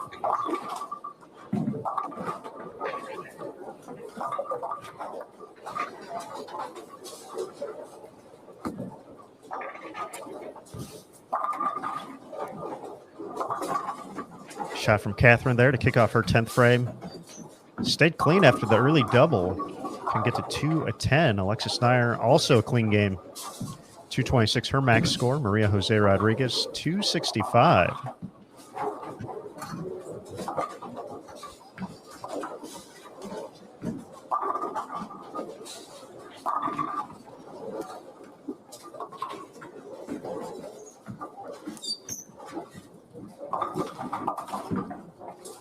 Alexis looking to now cap off a very U.S. Open-esque type game. Clean with a three-bagger in there for 2-teen.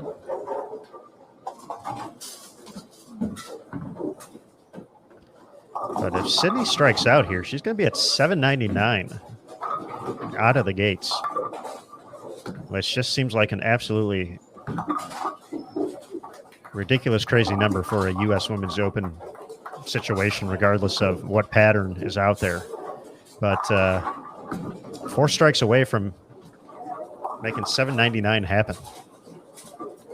And I think she had 2 opens in that middle of the game, too.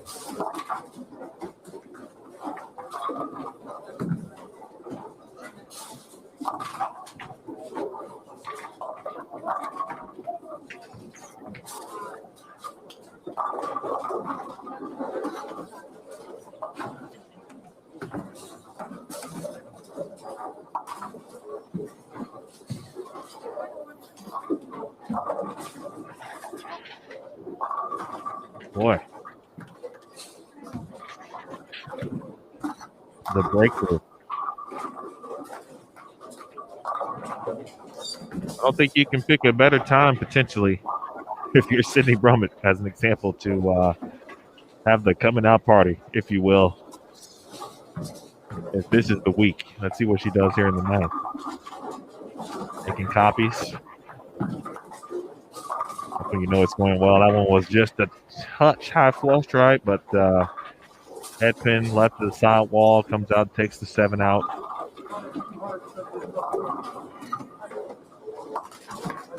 Well, I figured I'm going to leave another one of those that's actually going to matter, so I want to shoot it. It's really easy when you don't need it, though. I don't know what audio we just picked up, but it was from a player, and it was pretty good. I did. We do have I really like the angle we have here this week. It almost has the tour champ feel to it from a couple of years ago, with as close to the players as we are, but a great vantage point to the lanes. Really came together nice.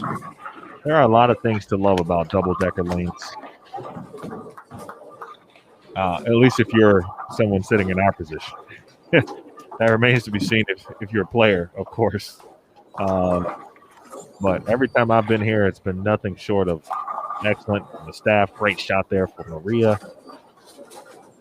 We potentially could have games of 290 and 265 here on this particular pairs, on Bowl TV in Game 3.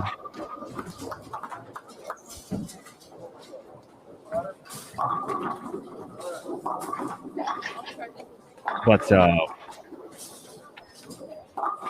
lost my train of thought.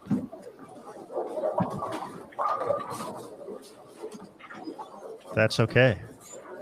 Because we have cool things happening. Oh, come on, get out of there, Tenpin. Sydney Brummett stepping up here with a chance to come out of the gate. 799. Absolutely massive number available for her. Erin McCarthy still striking. She can get to 267 this game.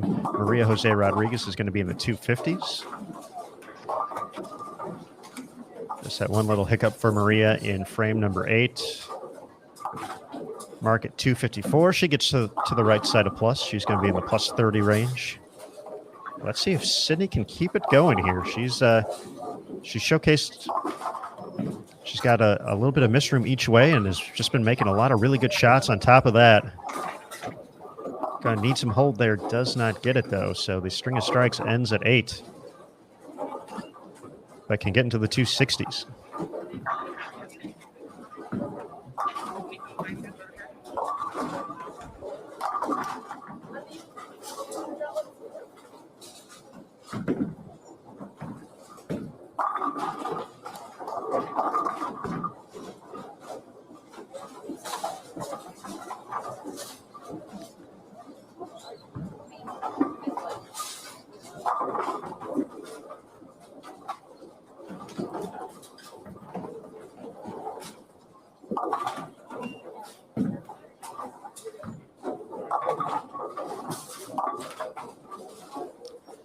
Nice cover by Sydney there. And with that, to get an early report of Sydney's run to the top of the leaderboard here, we're going to bring in our good buddy, Stormball rep, Mr. Matt McNeil. Matt, how are you doing today? What's going on, guys? How we doing? We're doing well, sir. Great to see you as always. Sydney Brummett, kind of the talk of the town right now here at the U.S. Women's Open. She's going to be shooting 770 plus out of the gates here. Talk a little bit about what's working for Sydney here as she gets off to the strong start. A good hand, urethane ball, controlling the pocket, and making lots of great shots. So, hate to oversimplify, but that's what it is. Hey, simplifying things is good, especially usually at the U.S. Women's Open. If you can boil it down to just working on those things, that's usually going to be a recipe for success. Yeah, that's kind of one of those things. You know, if she's got a really good hand that matches up very well right now, and she's got a pitch black in her hands, and she's being her. She's playing her A game and doing everything she should be doing out there. So it's great. Someone did ask in the chat specifically, perhaps what layout is working on that pitch black. If you can share some info regarding that perspective. Yeah, it's just nothing crazy. It's just pin up above her fingers. So it's a pretty common layout. I think it's probably about a 4 3/4 pin for her, just right up here above the fingers. Now, Matt, just out of curiosity, I know you guys are usually tracking the pairs, kind of keeping an eye on all that. Talk about as far as, percentage-wise, if you could give it, how much urethane's actually been out there to start today for A Squad? I can tell you 1, 2, 3, 4, 5, 6, 7, 8. We had eight on this squad start with urethane. And I believe there's only 3 left throwing it, but I could be wrong. I've been kind of down on the low end helping a few players, so my guesstimate would be about 3 out of the 8 are still using it. All right, and from your crew, who are some of those players outside of Sydney, of course? Kelly started with it, but got out of it. Let's see here. We had Angie started with it. I think she's still in it. And Sydney, we had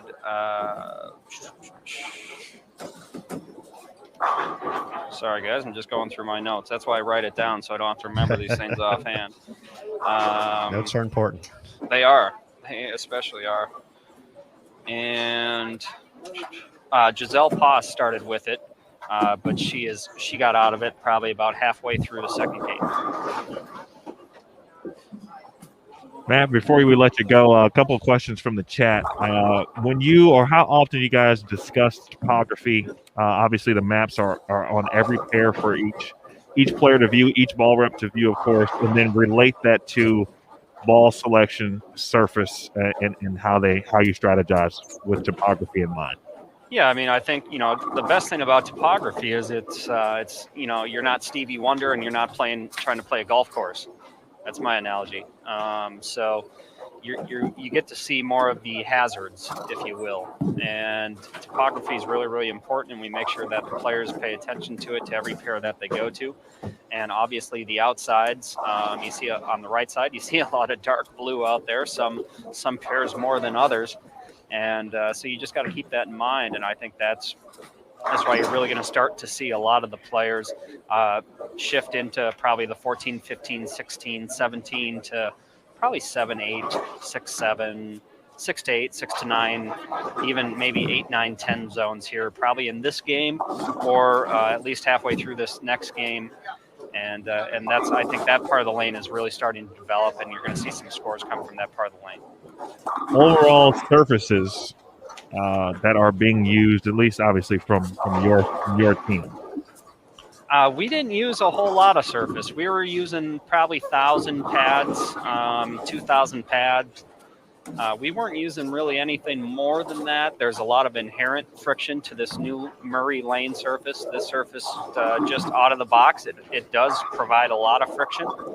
And so we, being that we have very strong bowling balls that we make here at Storm, We don't need to put a lot of surface on those bowling balls. So we've been putting a little more surface on our weaker covers, and then just kind of dusting off some of our stronger covers. All right, and then I'll ask the final question from Joe here, and shout out to Thomas too, a very good question as well. Just kind of circling back and ending the convo with urethane in mind. Does that seem to be working better or worse than any short pin type layouts, or a combination of sorts from what you've seen to this point? Well, I think you can get away with a short pin ball for probably about a game, maybe a little more than a game. But once you have to start opening up your angles because there's so much friction, I believe, built into this lane surface, I think you got to go to a longer pin. That's going to allow you to get the ball from point A to point B and then still flare enough to get around the corner and get through the pins the right way. This pattern is using ice oil, so that oil just tends to kind of stretch out and still be very slick with the lane surface. So as you move left, I don't think you need to go down to something really clean and quick. I think you need to make sure you go, when you do go left, you go to something probably with an up pin or a slightly stronger pin here above the fingers that's going to slow down in the middle part of the lane and then still flare enough because you're opting to cover more boards now. So I think that's optimally the way to go when you start moving in. I think to start, it's kind of a player's choice. If you feel like urethane's going to be a little safer for you and take 150 out of the picture, by all means, that's something you can easily start with. I think for a game, maybe game and a half, Sydney's proving us all wrong, and Birgit Norreich's still throwing a purple hammer out there. So, we got that into the equation. But I think urethane's a decent option for maybe a game at the most. But when you start to move left and open up those angles, I think it's time to get a stronger resin ball in your hands. All right, Matt. Very superstitious writing on the wall. Thank you, as always, for joining us here on Bowl TV. We appreciate it, buddy. We'll talk to you throughout the course of the week. But thanks again, and we'll let you get back to it. All right, guys. Thank you very much. Thanks, Matt. Thanks, Matt.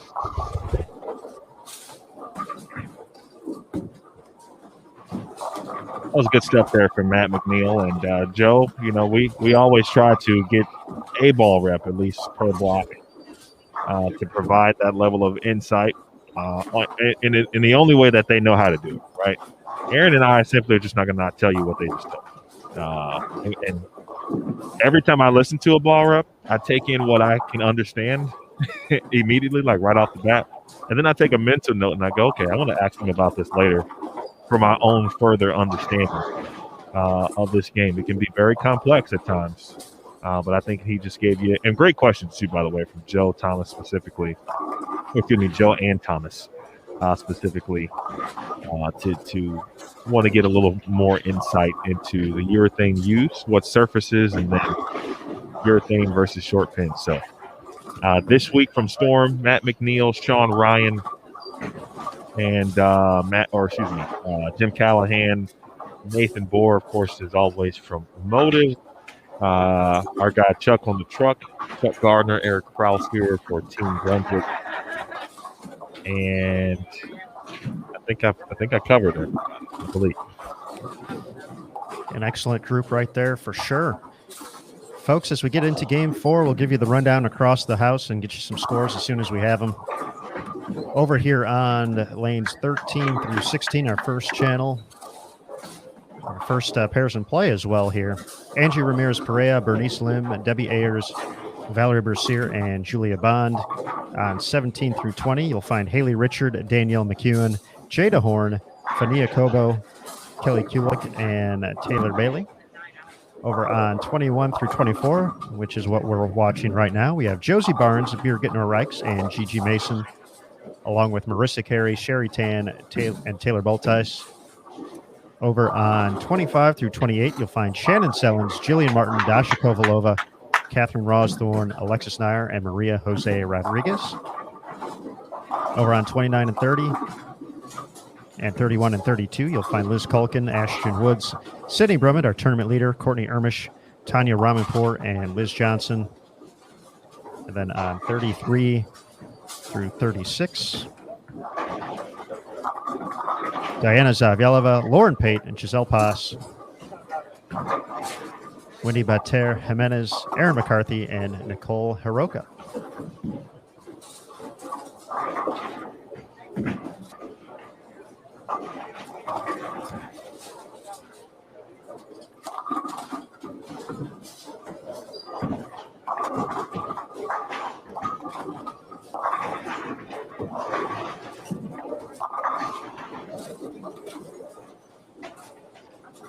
I'm seeing some scores updated online as well through game 3. Emil has them available on site as well, so we're all covered here, folks.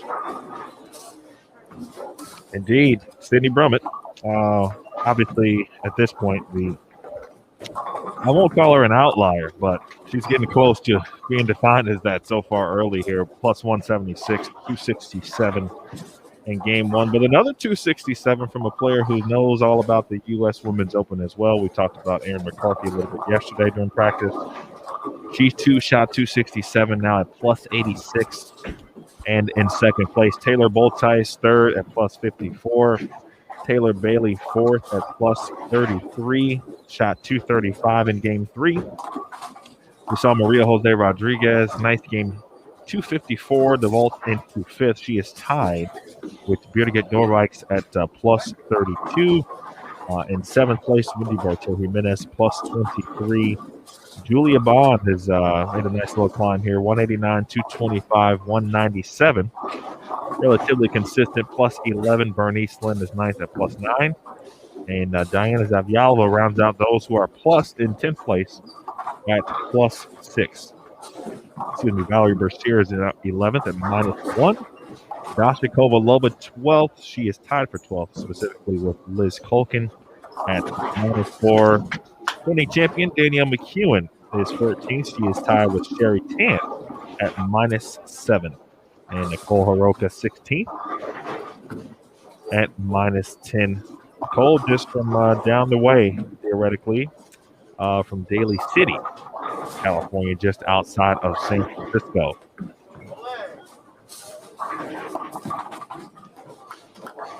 Other notes, Catherine Rawsthorne is 17th at minus 11. Haley Richard is 18th at minus 14. Marissa Carey is 19th at minus 15. Of course, the Hall of Famer Liz Johnson at minus 22. She is currently 20th. Lauren Pate is 21st at minus 28. Benia Kobo, 22nd at minus 33. Shannon Sellens is 23rd at minus 41. And Giselle Poss right now is 24th at minus 43. I'll note very nice bounce back from Alexis Nair, who started the day with 132, which I believe is the lowest score by any competitor at this point. She is now minus 45 after games of 208 and 215. And I think for those who followed the tour this season and actually going back to the 2019 U.S. Women's Open, Alexis Nair has been putting herself into very good positions to make runs at not only top 12s, for example, but step ladders. And she had a very nice run at the 2019 U.S. Women's Open and nearly made match play. And so she has made a nice little comeback here through 3 games. That's your scores.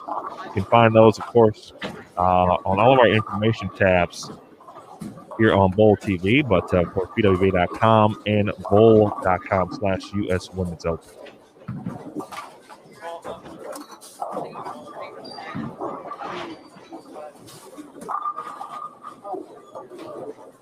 We are now officially into Game 4. My name is Emil Williams Jr. Pleased to be back with you here on Bowl TV. Thank you so much for tuning in. With Aaron Smith, Curtis Von Kruger, Jason Thomas is in the building.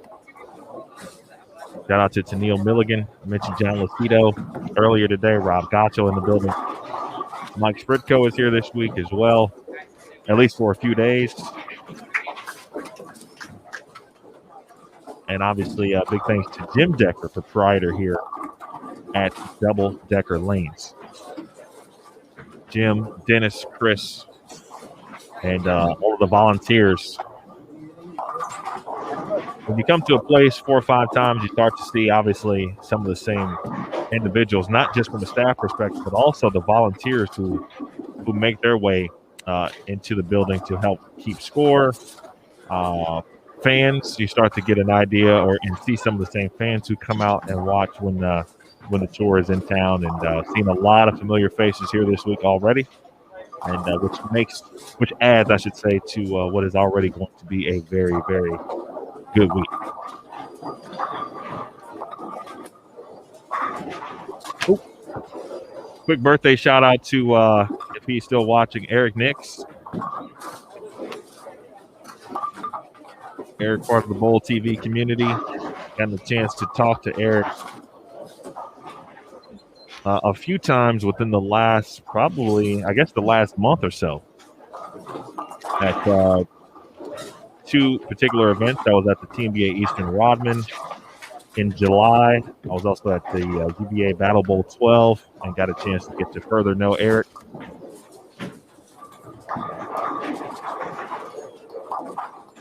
If he gets in the chat at some point, I'll go further into his career, which is pretty darn historic. So at some point, I'll just tell him that, hey, get in the chat at some point. Appreciate you, Michael and Jillian, Ben, and Alicia. How are you? It is Mike Spridkell's anniversary today. Happy anniversary to Mike and Jillian. Two wonderful individuals. A great family overall. So appreciate Mike and all he has done for the sport, especially in the rules area. Here gets stepping off there. You see Marissa Carey. Kelsey Barnes off to a good shot, or a good start, excuse me, and has thrown some good shots. 5 out of 6 here.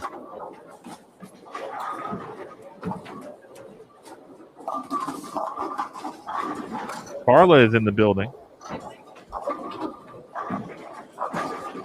At those very same events, I got a chance to see Carla. Nice to see the Bowl TV community in person.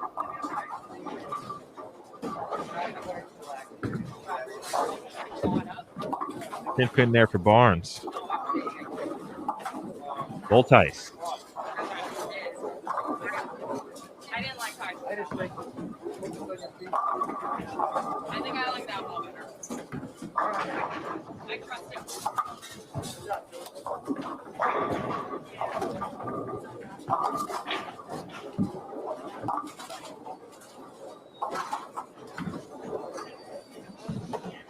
Hello to Lori.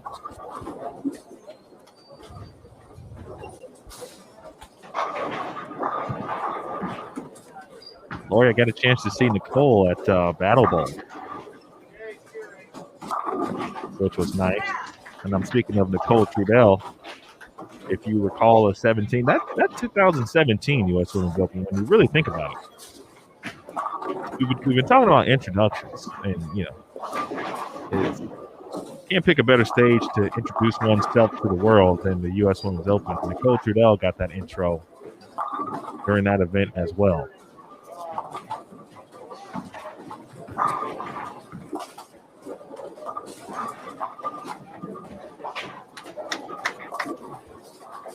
Not the break that, of course, DG was looking for. We'll discuss Marissa Carey a little further in depth, too. Former All-American. Check to see if she's graduated. All-American at Indiana Tech.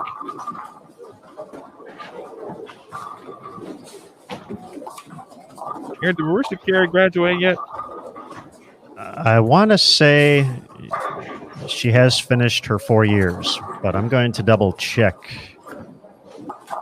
just to be sure. I think this was her senior year.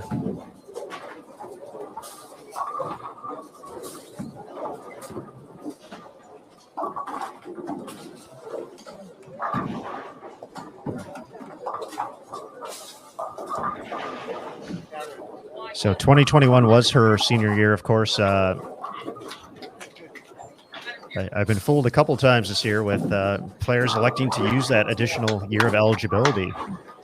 However, so with the early portion of the season, but it does have 4 years complete for the Warriors.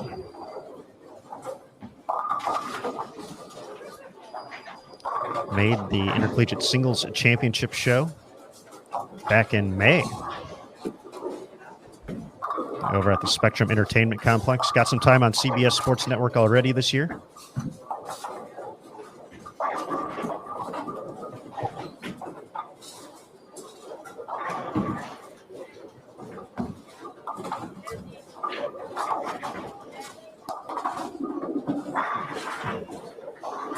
Interesting, Aaron, just off camera here, next door to the particular channel that we are watching now. Jillian Martin has jumped way left. She's in at fifth arrow. Fifth arrow, you say? But it has resulted in a very pleasant scorecard at the moment. She's over on 25 and 26. I'm sure those of you probably already checking that out. So the pair with Dasha Kovalova and Shannon Sellens. Well, Emil, should we push our luck here with seeing if we can keep some strings of strikes going? Yeah, let's give it a try. And I think the view that we have this week allows the viewers to see exactly where players are setting up on the approach. And so they can really get a chance to see just how deep one player may be. When we discuss it, sometimes you can't see where their feet are. But you can see it clearly, I believe, here this week for most of our cameras. Well, of course, just as I say that. Here she is. And you can't see her feet. We can see where she is. Look at that. Yowza. Now, obviously, you won't be able to see where she is on the left lane when she comes back up, but where she just threw that shot on the right lane is where she has been, for the most part, playing both lanes, I think, just about the same from what I can tell. What does your head say?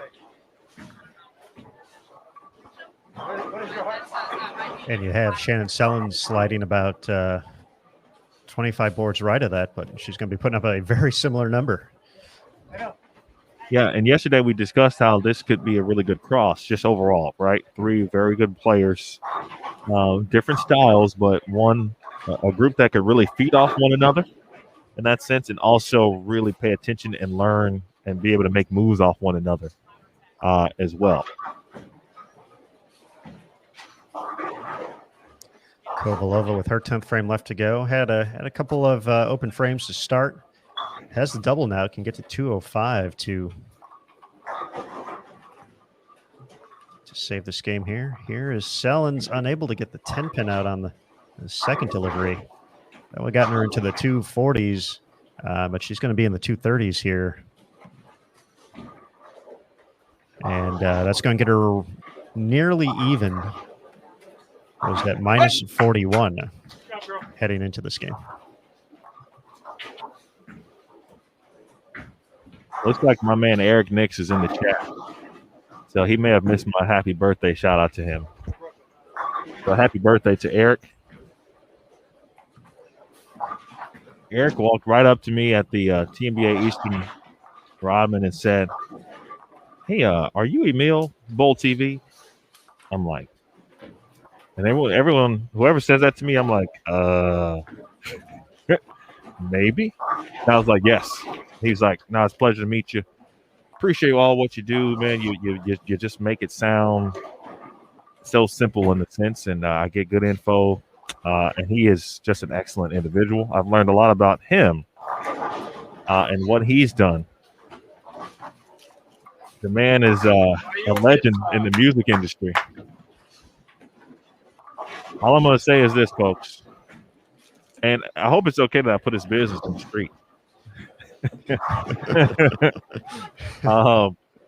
But if you are a fan of hip-hop, rap, etc., and you've heard those do like Busta Rhymes, LL Cool J, Eric has had a firm hand in guiding some of that success of those individuals. That's just an example. Not even talking about some of the other legends he has worked with. So shout out to Eric Nix. Very awesome. Jillian's string of strikes is going to end here in the 10th. 4, 6, 7.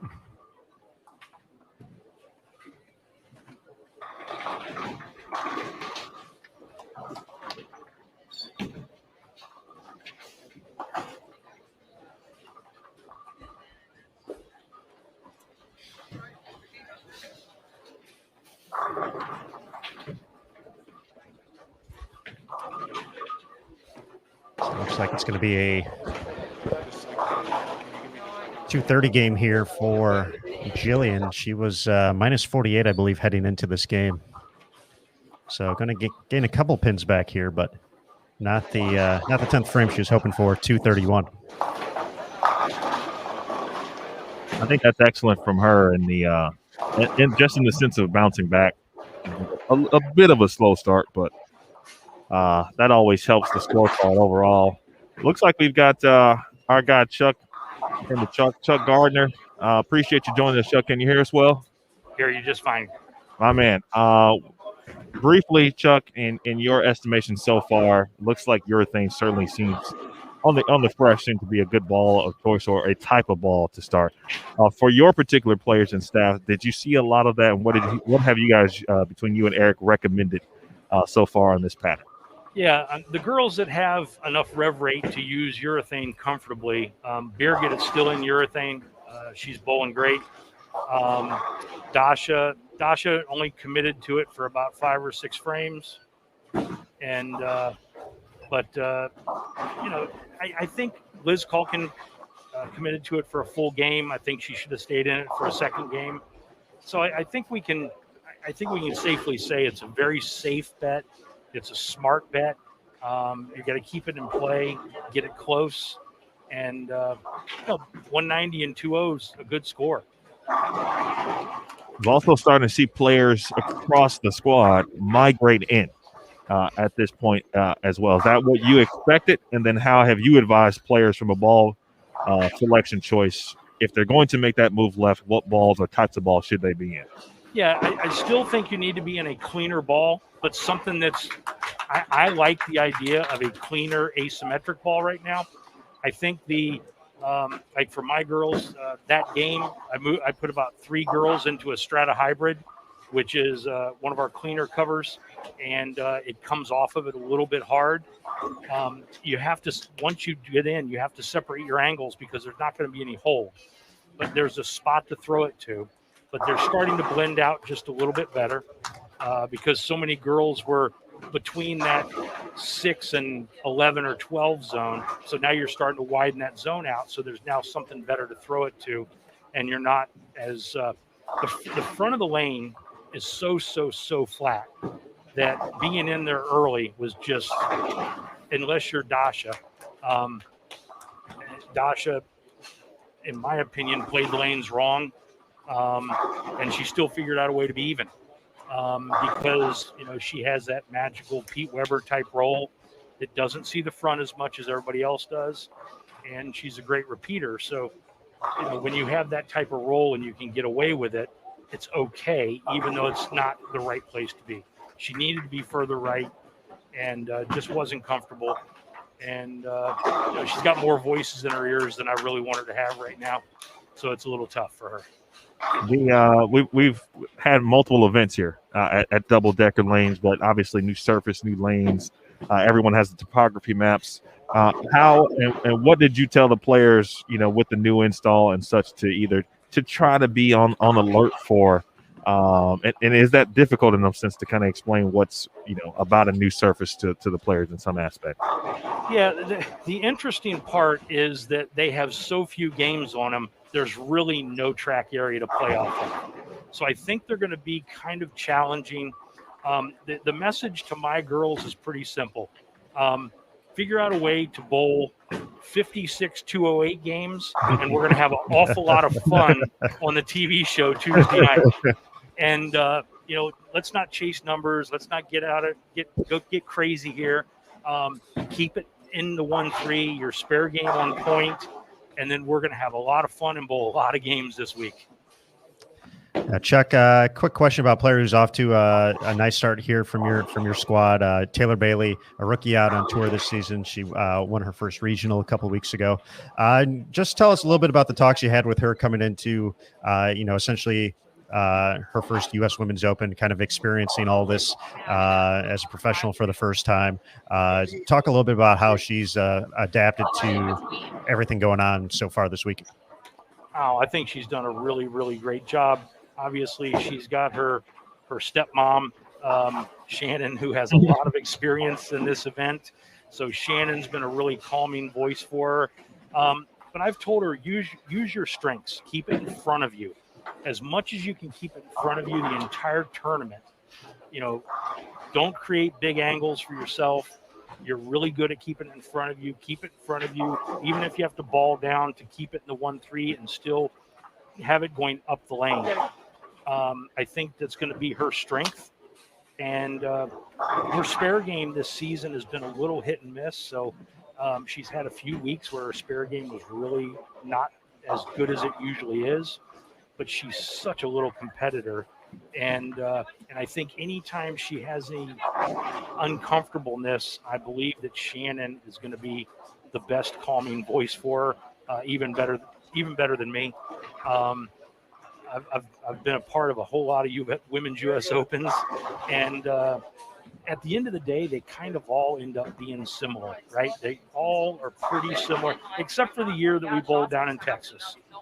Texas, where we had a way higher scoring pace. We had all the 300 games. But in most cases, the Women's U.S. Open is just a grind, and it's just patience. Appreciate you, Chuck. We will let you get back to work and bug you later this block, later in the day or during the week as well. You got it. Thanks, guys. Have a great day. Thanks, Chuck. Chuck Gardner of Team Brunswick, always dropping by to share his insights. Good question from Aaron there, specifically about Taylor Bailey. That's a good point, Aaron. And for we've got several rookies, obviously, and some higher profile ones, of course, that are in the running for the award, of course. And but this event is challenging in many ways, and it's good to get that from Chuck specifically, and some good honesty as well, and that just makes for an overall kind of grandstanding type experience. You can get that full picture, if you will. Taylor finished that game at 192, so she's at plus 25. It looks like Birgit Norrijks had a nice game, number 4. She's at plus 65 now. Seen some scores across the board here on live scoring. Sydney Brummett. Sydney starting to create some distance between herself and the rest of the field, now at plus 193. So popped off another decent game after her 776 start. Just taking care of business out here. Maria's going to be at plus 23 after 191. DZ, Diana Zavialova, is going to be at plus 23. Erin McCarthy up to plus 113 now.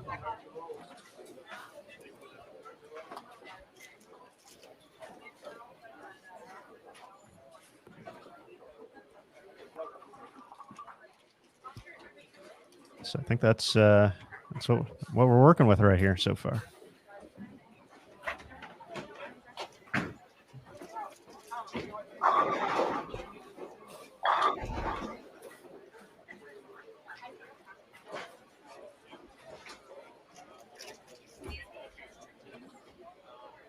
It's like everyone has moved into Game 5 at the same time.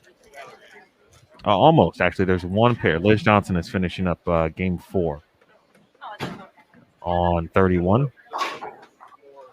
And it's going to be a good one for Liz. She's going to be in the 220s.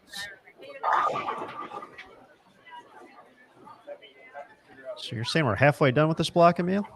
It looks to be the case, Mr. Smith. How about that?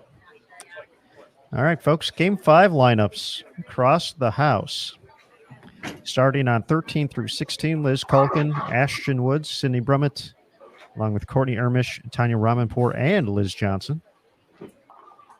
Over on 17 through 20, Diana Zavyelova, Lauren Pate, and Giselle Paz, along with Wendy Bater Jimenez, Nicole Hiroka, and Erin McCarthy. Over on 21 through 24, Angie Ramirez Perea, Debbie Ayers, Bernice Lim, Valerie Bercier, and Julia Bond. Over on 25 through 28, that's where we're at right now. Haley Richard, Danielle McEwen, Jada Horn, Fania Kobo, Taylor Bailey, and Kelly Kulik. On 29 through 32, Josie Barnes, Gigi Mason, Birgit Norikes, Marissa Carey, Sherry Tan, and Taylor Boltice. Then on 33 through 36, Shannon Sellens, Dasha Kovalova, Jillian Martin, Catherine Ross Thorne, Maria Jose Rodriguez, and Alexis Nair.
Did have a question in the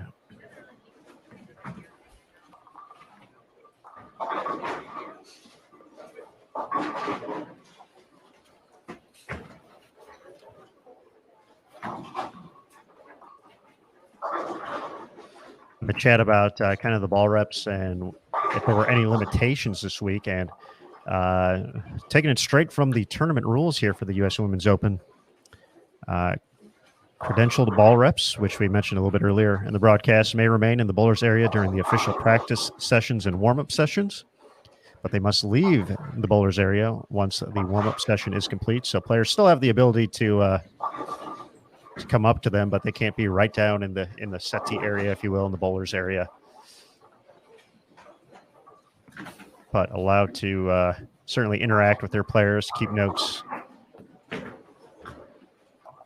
coach, and make suggestions along the way.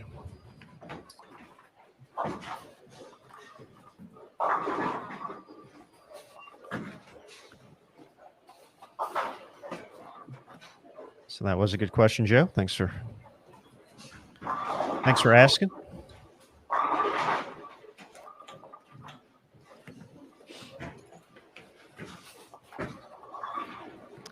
Talked a little bit about Taylor Bailey, the collegiate standout at McKendree University. Had some success on Junior Team USA, and now a PWBA regional champion. That really was a phenomenal stepladder in general. Maria Bolanova, another rookie out on tour this year after having a very successful career at Vanderbilt, after coming over from Russia to compete stateside. And that's really a phenomenal title match in general. Maria made a big ball change in the middle of it, but Taylor was locked in, was able to collect the victory, which also happened to be on her father's birthday, which is a pretty cool correlation. Also, Brian O'Keefe's birthday the same day. We mentioned that Taylor working very closely with the O'Keefe family, so Getting to celebrate Brian and her father's birthday with the win.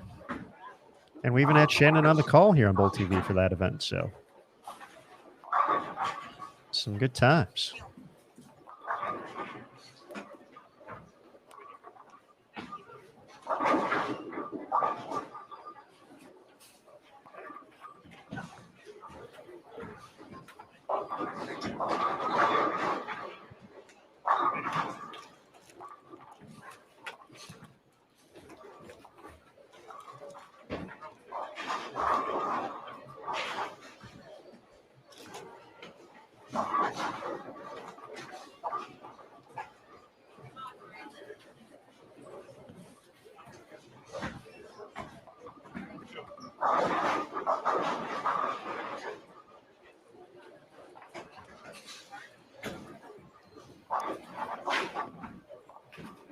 Looks like Emil wins the race to the scores here for game number 4. EWJ, do your thing. Really only as good as the deliverer of said scores, really. And I don't even know who got it for me. Actually, Jim Callahan just gave me these. these I assumed that he was going to hand them to me, and Jim asked to take a look prior to. Nonetheless, Sidney Brummett still leading the way, of course, at plus 193. Plus 193. 217 in game number 4. Aaron McCarthy second at plus 113. Plus 113. 227 for Aaron in game 4. And all of a sudden, Beerdeget Norikes has moved into third. Plus 65 for Beerdeget. 233 in game number 4. Wendy Barter is now plus 34. She is in 4th place here on the squad. Shot 211. Sherry Tan, the lefty and a major champion here on the PWBA Tour, plus 26. She shot 233. Taylor Bailey at plus 25, tied with Taylor Boltice. The Taylors tied for 6th place currently at plus 25. Diana Zavyalova is now tied with Maria Jose Rodriguez at plus 23. Bernice Lim, 10th, plus 8. Julia Bond is 11th at plus 4. Man, you talking about grinding. Julia, 189, 225, 197, 193. Plus 4. And then Liz Johnson, after the slow start, 183, 172, 223, 225. Last couple. She's at plus 3. And Nicole Haroka even 183, 219, 188, 210. Haley Richard 14th at minus 2. Dasha Kovalova and Shannon Sellens minus 3, tied for 15th. Marissa Carey, Liz Tolkien at minus 10. They are tied for 17th at the moment. Good bounce back game for Jillian Martin. That 231 game we saw overcoming or at least rebounding from a 148 in game 3. She's now at minus 17. Danielle McEwen is 20th at minus 19. Valerie Bercier, 21st, now at minus 20. Ania Kobo is minus 28. She is in 22nd place. Catherine Rothstorn is minus 34 and 23rd. And 24th right now is minus 50. That belongs to Tanya Rauman from Indonesia. Again, at minus 50.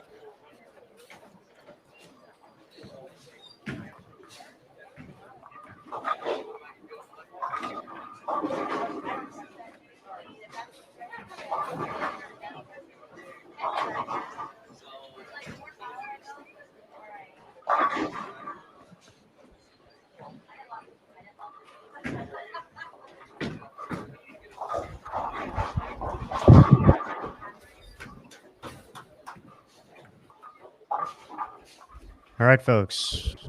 Scores posted here, off and running. We're going to take a quick break here from the U.S. Women's Open. Round 1 of qualifying, A squad on the lanes. We'll be right back here on Bull TV from Double Decker Lanes in Rohnert Park, California. Big thanks to everyone again for joining us here. Certainly hope to see you throughout the course of the week as we are just at the start of our journey on our way to CBS Sports Network. this upcoming Tuesday, August 31st, 7 p.m. Eastern, with one bowler taking home the $100,000 top prize and the coveted green jacket presented to the champion here at the USWO. So sit tight. We'll be right back here on Bowl TV.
All right, folks.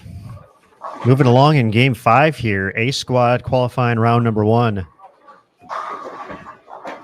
2021 U.S. Women's Open. We're going to make the switch over to 29 through 32. We got a couple players striking in Birgit Norikes and Sherry Tan. So hang tight as we make our way over there.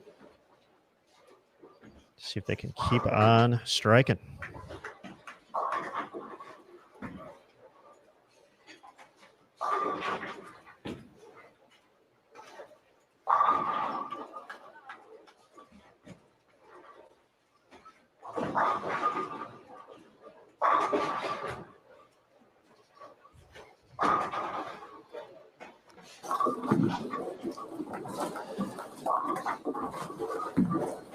All right, here's the scenario here for these particular competitors. Also joined on 29 and 30. Birgit joined by Gigi Mason and Josie Barnes. Birgit was on was rolling with a chance to shoot 280, left the 3.610 in the ninth. So her max now 257. Kayla Boltice and Marissa Carey starting their 10th frames over on 31 and 32, along with Sherry Tan. And Sherry can shoot 290. 290.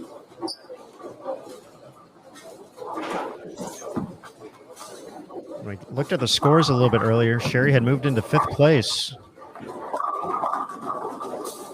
Kind of been all or nothing for her so far today. 181, 231, 181, 233. So back and forth for her.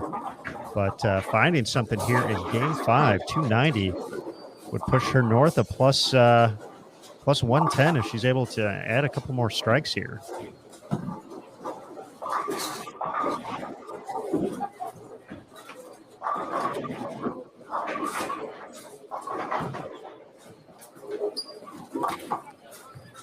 Taylor's going to put together a clean game, being the 2 O's. She was at plus 25. Just one spot behind Sherry. So more than likely going to get north of plus 30.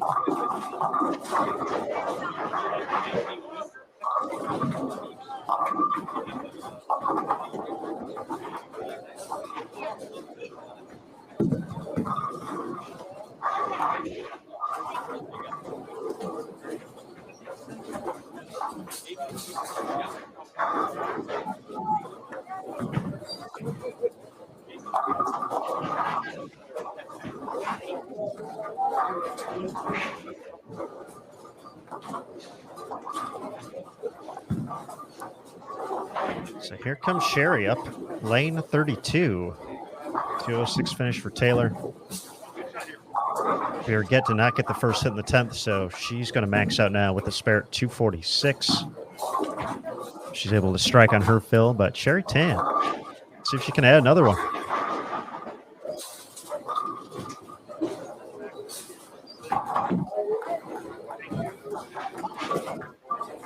Two-time PWBA Tour champion.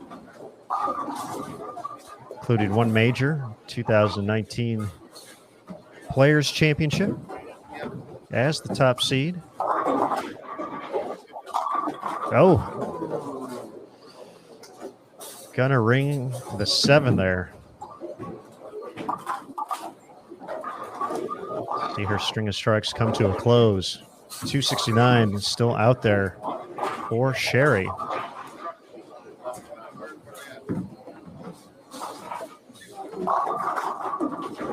Sydney Brummett can get to 254 this game, looking to continue on. He's the top performer so far here on A squad. 9th and 10th frame left to go.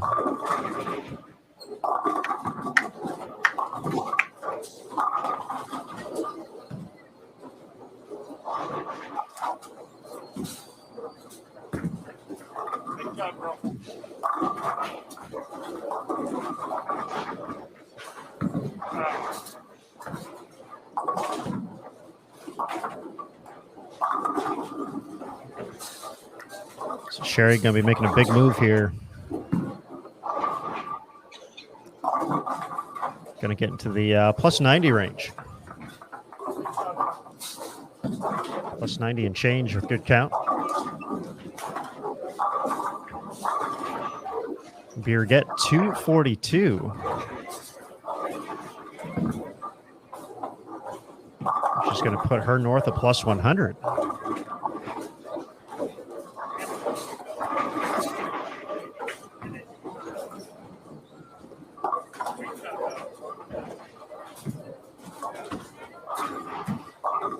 Plus 107 for Birgit heading into the 6th game of this block.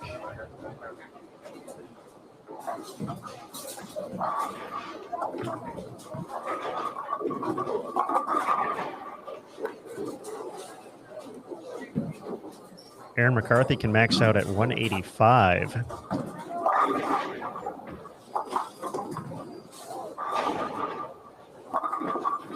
Oh, 8-pin.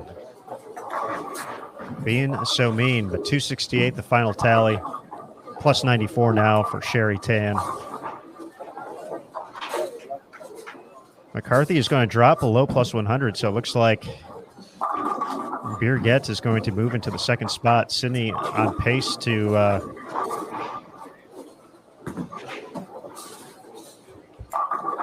keep taking care of business. She can still has a chance to get to the 250, so she's going to move north of plus 200 here and then some.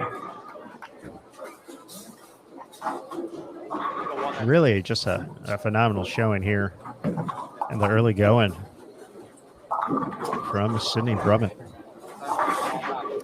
Let's see what else we got here as we wrap up game 5. Still got a couple of frames over on 17 and 18, so let's head over there next.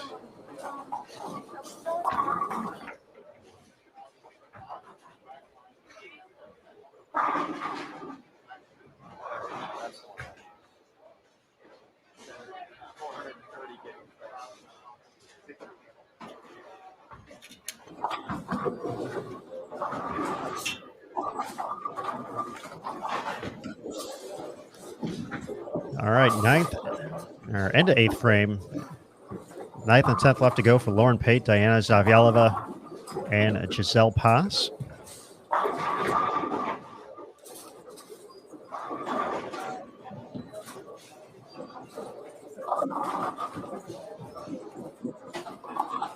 DZ working on a couple of strikes here.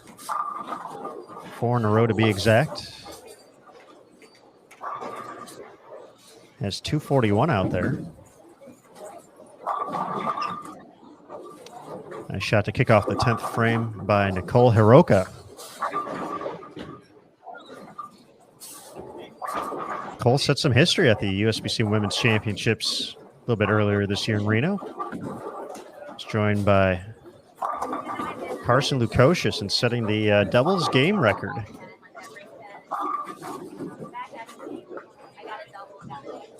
At the 101st edition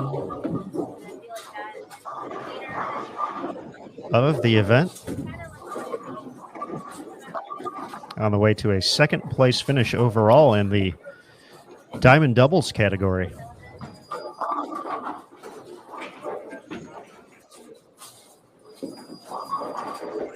Shot 576 in their final game to make that run into the top 2 overall. Carson with 299, Nicole with 277.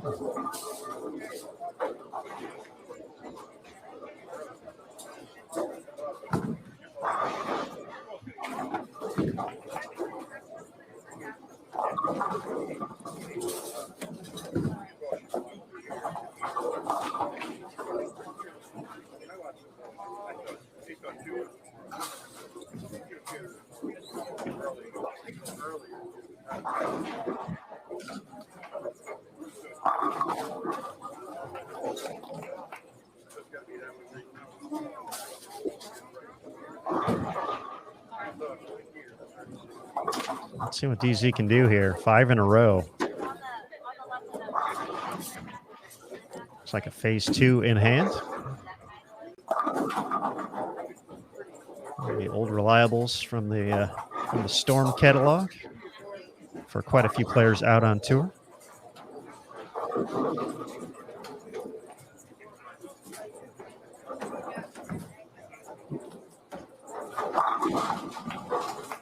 Money in the bank. 6 in a row.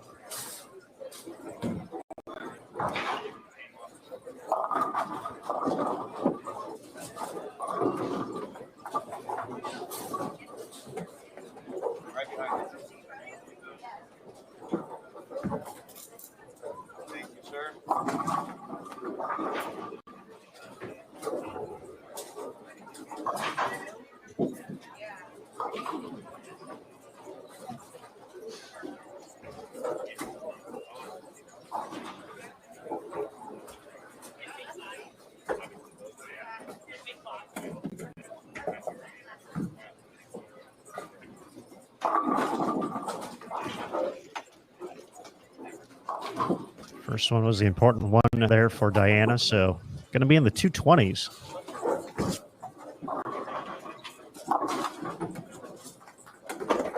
Started this game at plus 23, so she's going to get pretty close to plus 50. 2 will be exactly plus 50. Through 5. Simple math, that's a 210 average.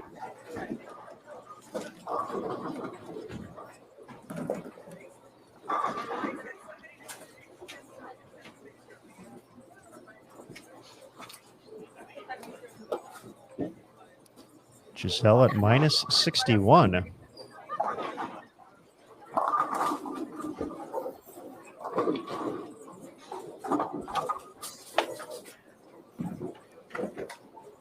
Looking for 215, get a little bit closer to even. Lauren paid at minus 66. Going to give a few pins back here with 176.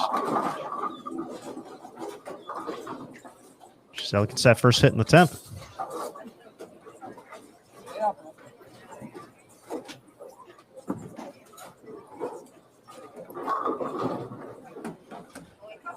Folks, we popped the schedule graphic up there a couple of times, but B Squad is going to hit the lanes at 8 p.m. Eastern. 5 local time in Rohnert Park. What I'm told, right in the middle of Napa Valley and wine country. Not too far away from San Francisco. If you follow the players on social media, you got to see quite a few of their endeavors.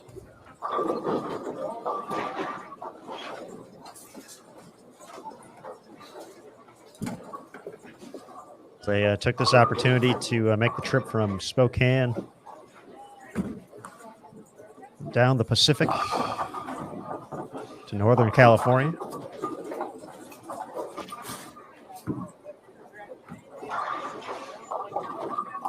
So a lot of good content out there. This pass finishes with 204. She'll get to minus 57. Looks like we're ready for game 6 coming up next year. A squad qualifying at the 2021 U.S. Women's Open. We'll get you the rundown of standings here. Or, excuse me, lane assignments. We'll get lane assignments first, and then standings. Across the house for game 6. Let's see, starting on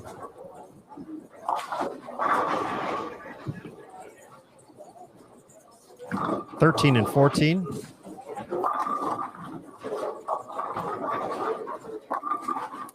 That's where you'll see Shannon Sellens, Dasha Kovalova, and Jillian Martin. Over on 15 and 16, Catherine Rawsthorne, Maria Jose Rodriguez, and Alexis Nyer.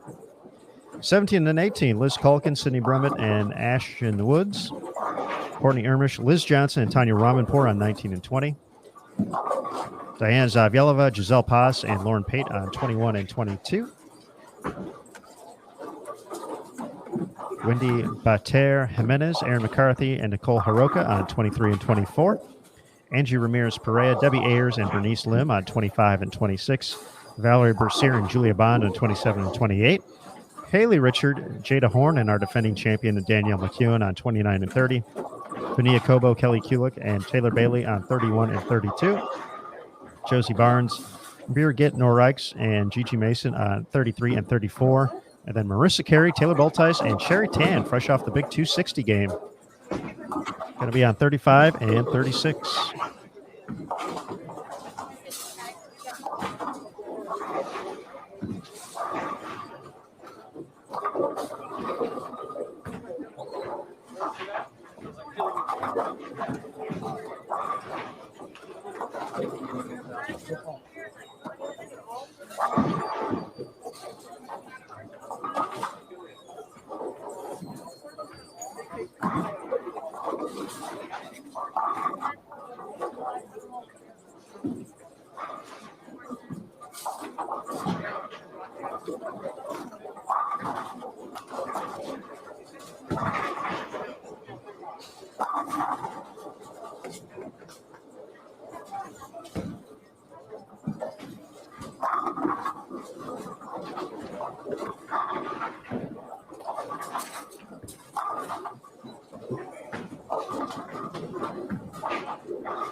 Score update time, folks.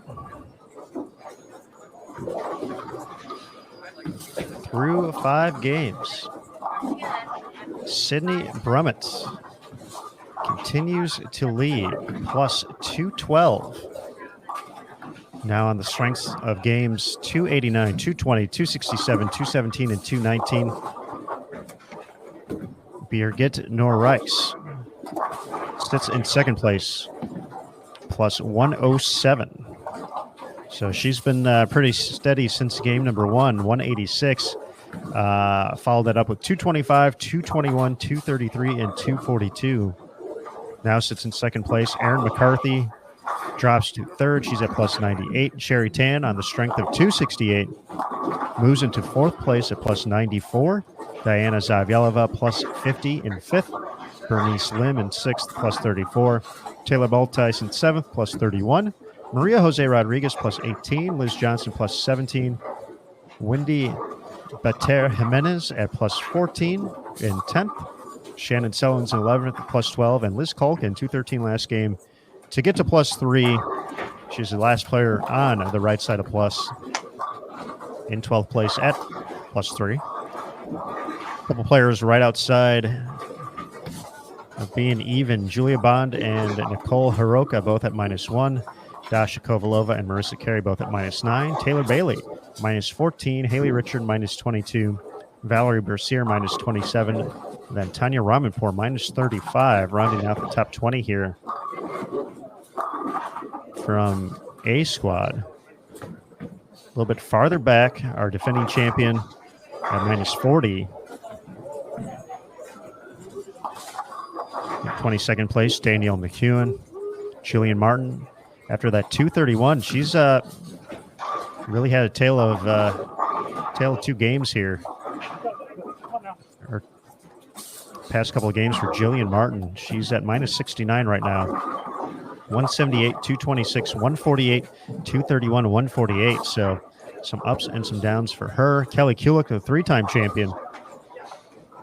183, 187, 182, 170, 181. To put her at -97 right now.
All right, I know Aaron Smith has just read the scores for game number 5.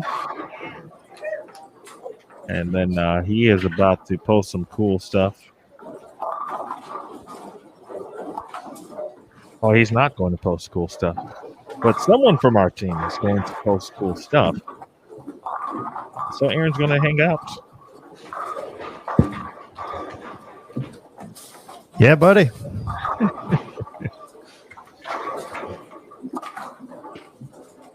Into game 6 we go. Look out for social media.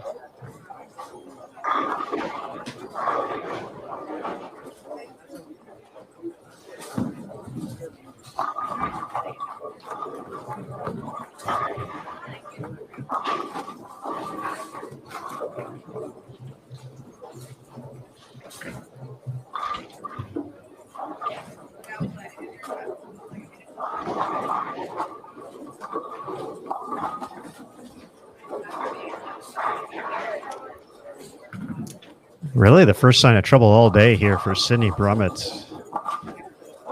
Yeah, it looks like she's still attempting to work with that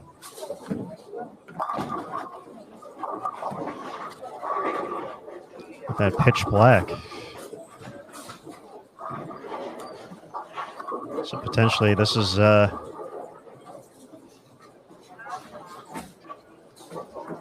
transition game for Sid the Kid.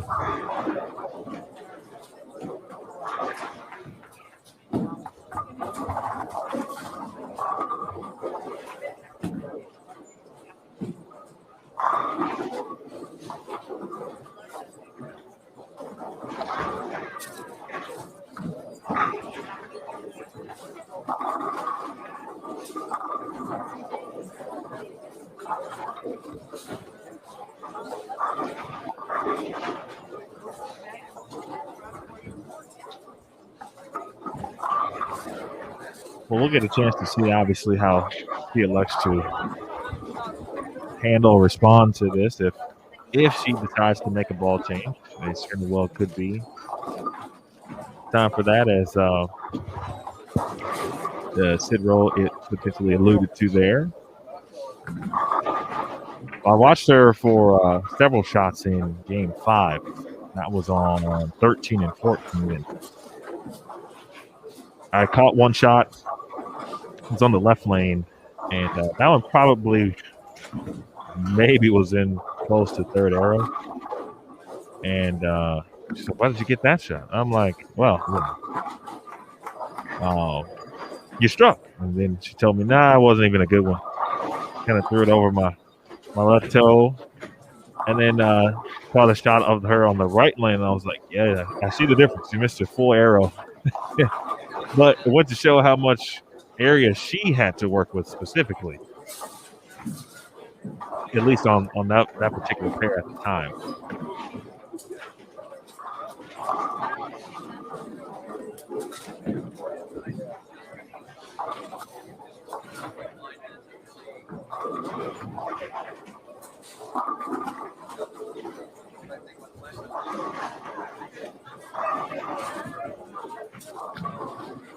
And going through the standings, we talked about the up and down nature of Jillian Martin's block so far, and trending back in the up direction here in Game 6. 6 out of 7 strikes, max score of 279.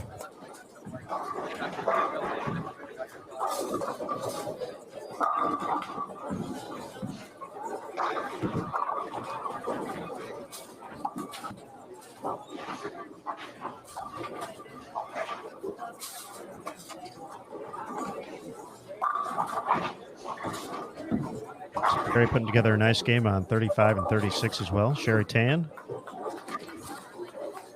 Solid run so far here through Game 6. Fresh off that 268. Not going to be in the 260s again, but he's bowling pretty well.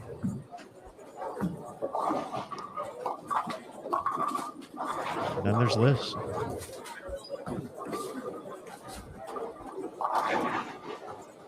Looking to make it 5 in a row.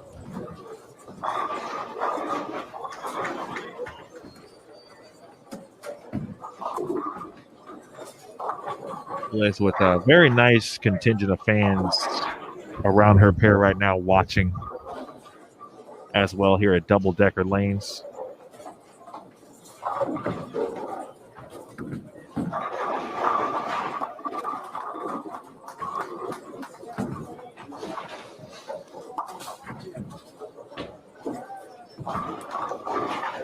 That's why they watch.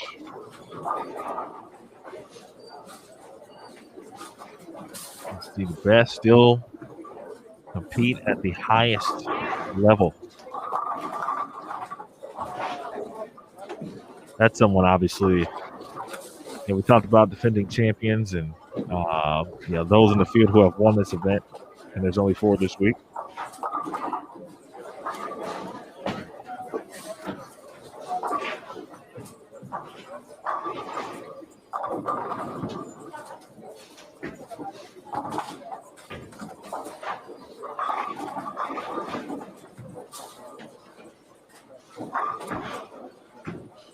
But she's always ready for this event. I feel like Liz could have the worst season possible, but when it's time for the U.S. Women's Open, you're putting her at the top of the list. So when you say worst season possible for Liz, she still has made like 3 shows already. Yeah. Her standard is completely different than a lot of other players.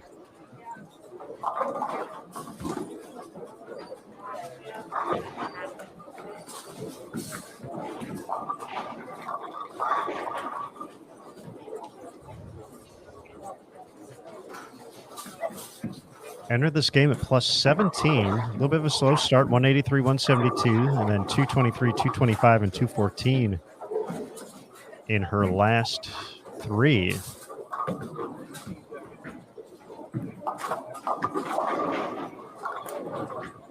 If she has a couple more strikes here, she'll be thinking about triple digits in that plus category.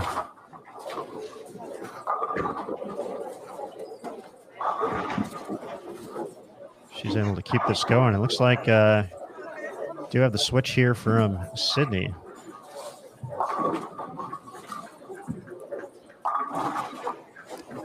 That's pretty good. That split the 8-9.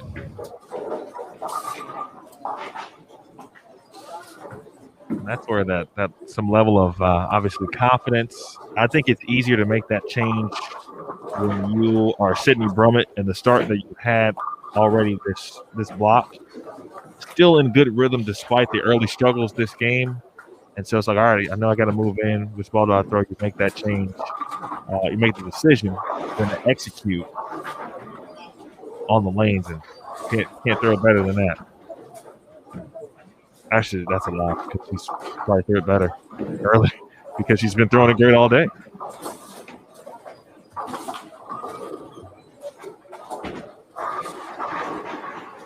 And as someone who enjoys throwing urethane, likes to be able to throw it out there, it's probably going to be a little more adept to knowing the type of move that comes after that. I'm sure that was something her and her camp worked on when they were going through their 90-minute session yesterday, kind of seeing, obviously you don't expect to be able to stay in urethane for 8 games. What was going to be that next move with this condition, 36 feet in length, 25.96 mils using the Kegel ice oil on this brand new lane surface.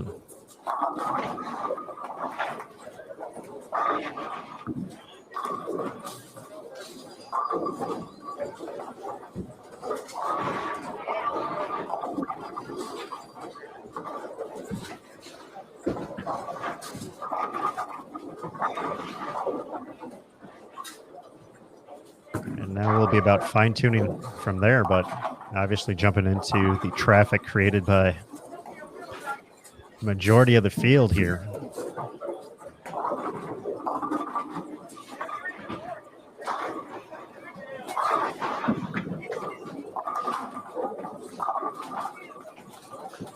She'll look to get going. Taking a look at live scoring here.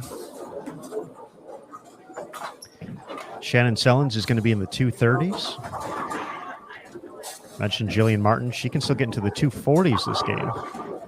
With the 10th frame left to go.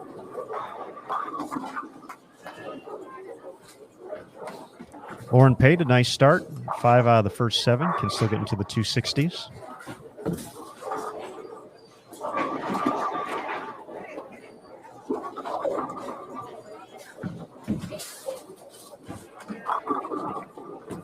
Sherry Tan, late string of strikes to get her into the 240s.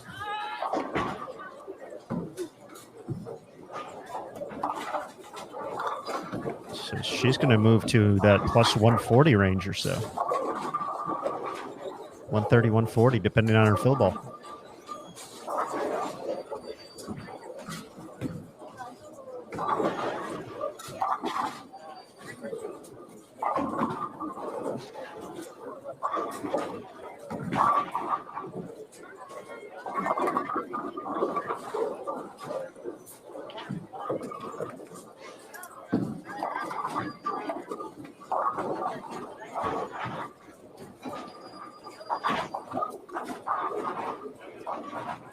Question about soles and heels on shoes. I believe those are simply just soles that have not been cut or trimmed. I think Liz gets that question a lot. I've seen her answer that on varying social media posts.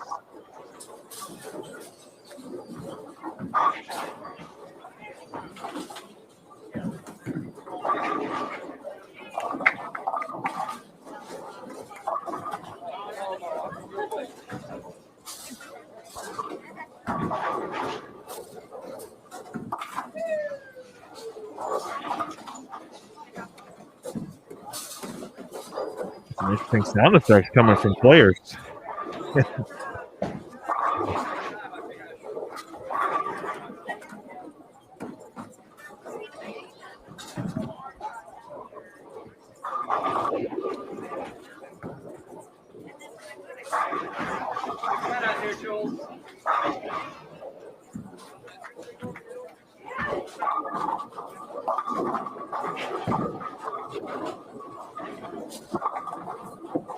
City made a great shot in the sixth, then went 8 spare, and then a 6-10 here in the eighth. And so definitely, obviously, an obvious situation of make what you leave. Still try to understand perhaps what the ball you switch to is going to give you, and see, with the help of a rep, for example, what the next pair may be doing.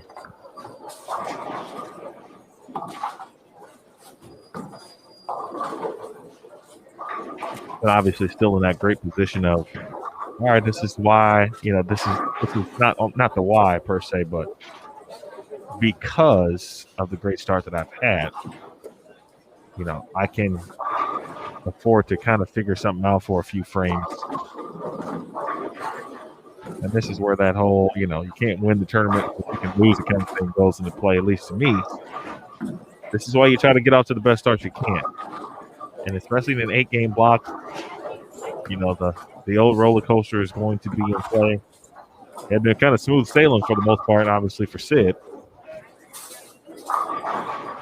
And now she's reached the top of, American Eagle, having that first dip down, if you will.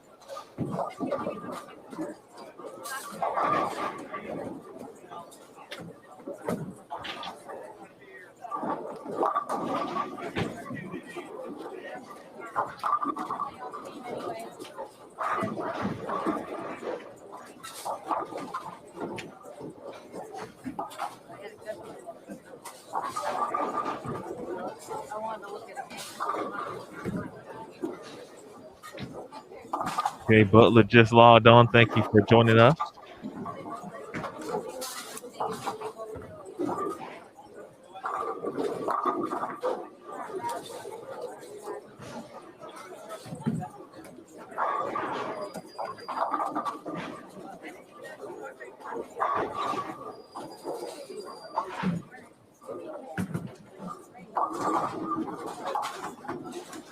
At some point, we'll want to check in on the main feed specifically. Beer Get within the next couple of games.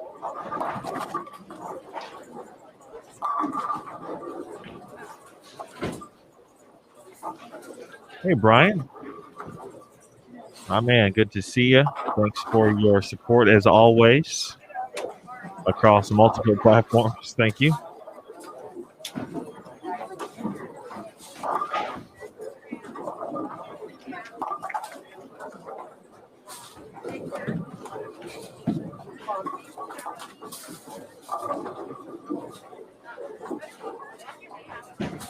It's almost as if the U.S. Women's Open just wanted to let Sid know, like, hey, don't forget, like, I'm in control here.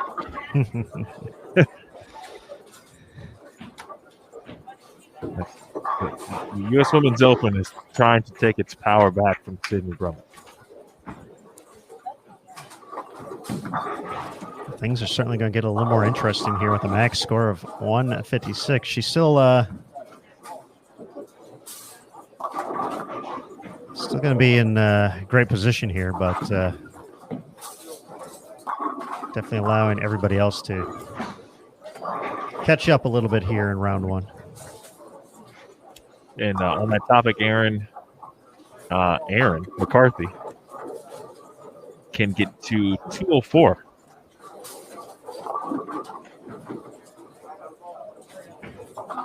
So won't gain a ton, but by virtue of what Sid is going to do,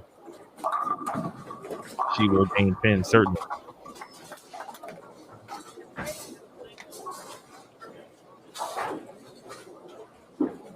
Maury is in the building. I'll tell you, if I'm ever in a situation where I'm not feeling confident, good people of Bowl TV quickly change that around for me. I do appreciate it. Hi, Barry. Barry, absolutely. Dylan Taylor, yes, briefly off subject, but yes, Dylan Taylor was a sensation.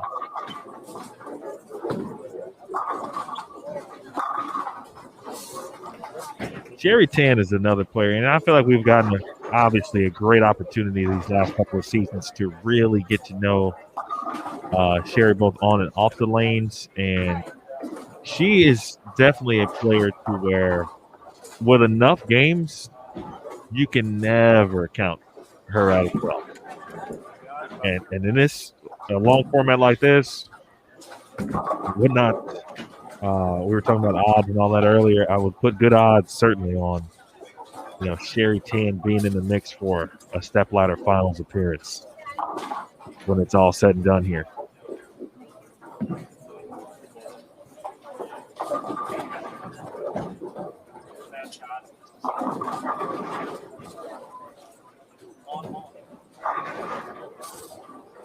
Well, Sid's going to save it a little bit here at the end, but still giving quite a few pins back. She's going to fall south of plus 200. She entered this game at plus 212 overall.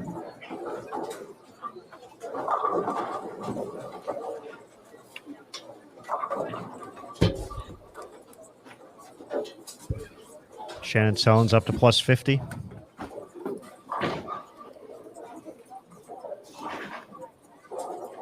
Liz Culkin now at plus 29.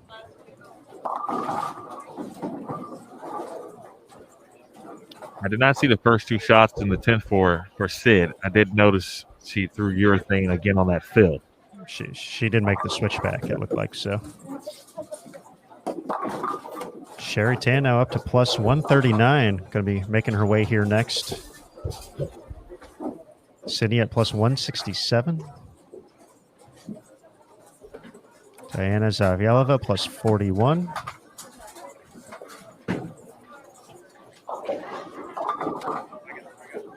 Aaron McCarthy plus 101. Birgit plus 75. So it looks like Sherry Tan is moving into second.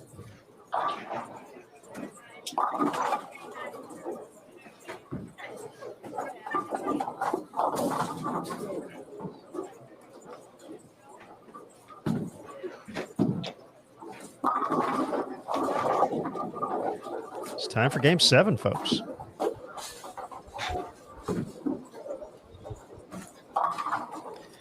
Game 7 across the house.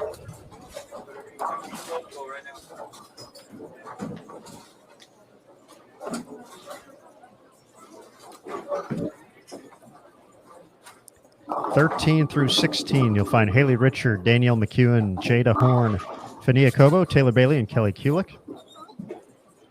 On 17 through 20, Josie Barnes, Gigi Mason, and Birgit Norreichs, along with Marissa Carey, Sherry Tan, and Taylor Boltice. That's where we're at right now. 21 through 24, Shannon Sellens, Jillian Martin, Dasha Kovalova, Catherine Rossthorn, Alexis Nair, and Maria Jose Rodriguez. 25 through 28, Liz Culkin, Sydney Brummett, Ashton Woods, Courtney Ermish, Liz Johnson, and Tanya Ramanpour.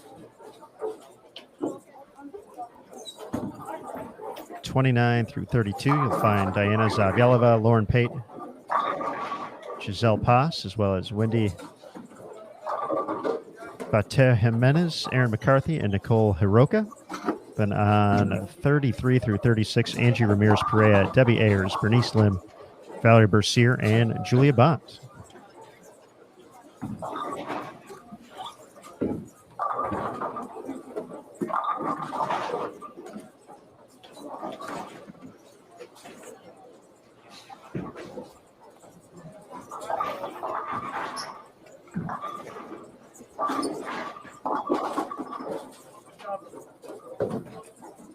Just 2 games left to go here. Round number 1 of qualifying at the 2021 U.S. Women's Open, the second major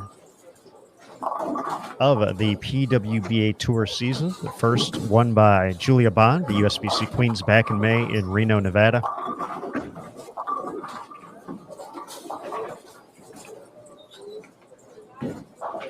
A third major coming up in October, the final event of the year. The Tour Championship is part of the Fall Classic Series. B Squad will be on the lanes for its first 8 games. Also contested on this 36-foot lane pattern. Potentially going to see a few more urethane bowling balls going down the lane after the success from Sydney Brummett. Who knows? You'll have to find out by watching Bowl TV, folks. We'll be back here at 8 p.m. Eastern Time, 5 local time, out on the West Coast for their 8-game block. We'll follow the same format for Friday and Saturday as well, with B Squad going first on Friday and then back to A Squad first on Saturday. The 40-foot condition coming up tomorrow, followed by the 46-foot pattern. Then we'll cut to the top 24, who will be moving on for the rest of the event. It'll be a 4th 8-game block starting on Sunday before we get into match play. Round robin, 24 games, 8 per round over 2 days. Getting us to 56 games in the books. So 56 game pinfall totals plus bonus pins for victories in match play. We'll determine our top 5 for the CBS Sports Network Final, taking place Tuesday, August 31st, 7 p.m. Eastern Time, with $100,000 going to the champion.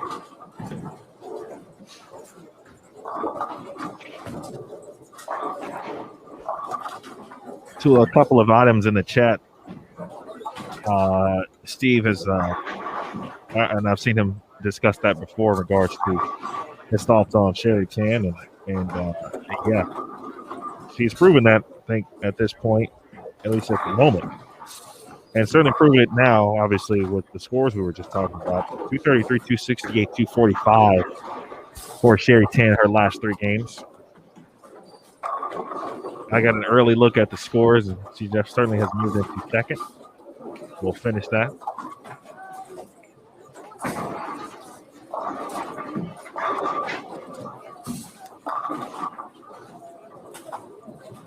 Kelly has struggled. Yeah, it's I would say probably a bit of a surprise, certainly at this point in time. I think she did just get to 200, though, if I saw the scoreboard correctly. I think 202.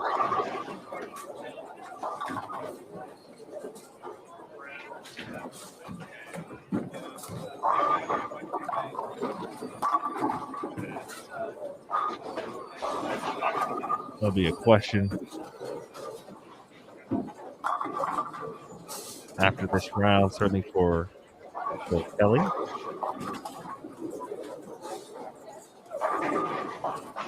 Sometimes you don't see the picture that good. It happens to everyone.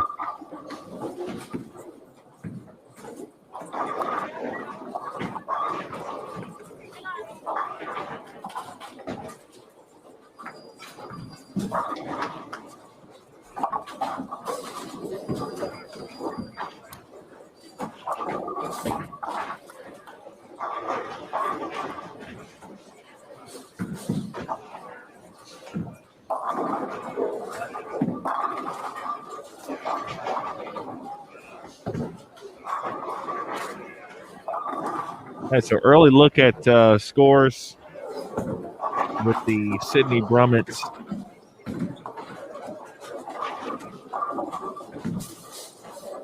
Uh, 155.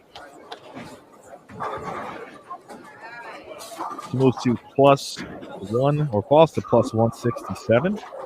Sherry Tan has moved into second at +139. Erin McCarthy's 203 now at +101.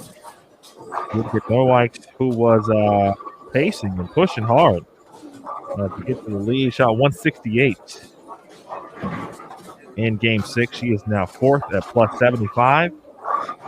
Liz Johnson making that move. She's now +62 after shooting 245.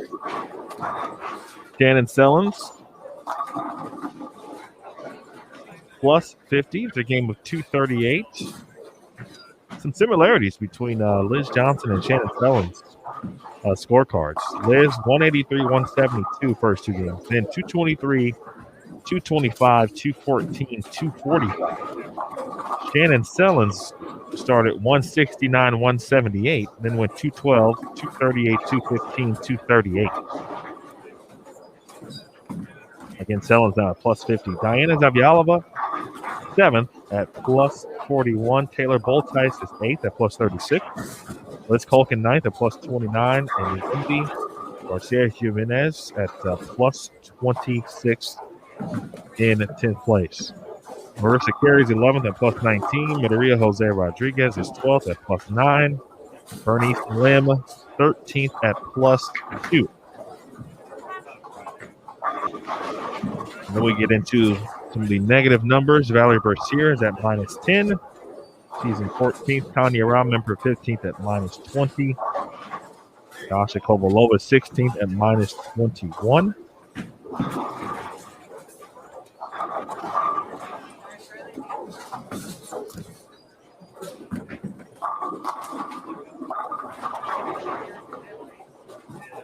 Jillian Martin is 17th at -37.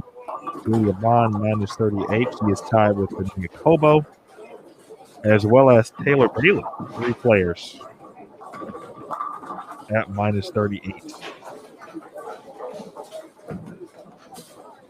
Danielle McEwen right now 24th at -70. DMAC also in the struggle category at this moment. 1 game of 200 or better.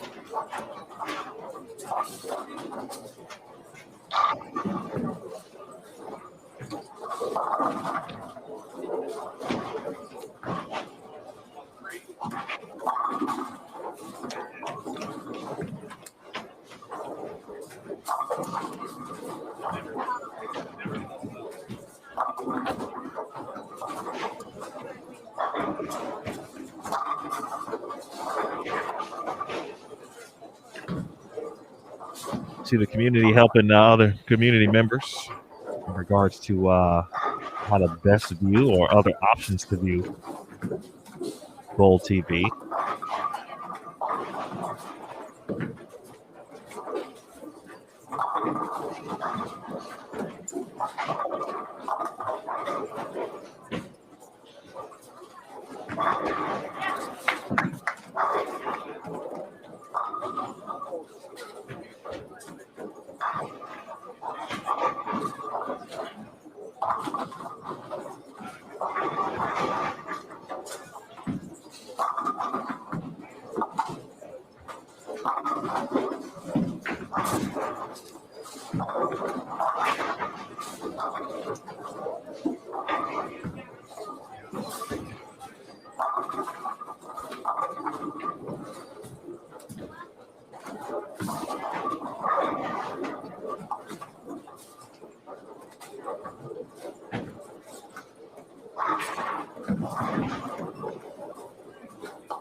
Good question in the chat from Haley concerning Jillian Martin. Per the PWBA rules, did she have to get her card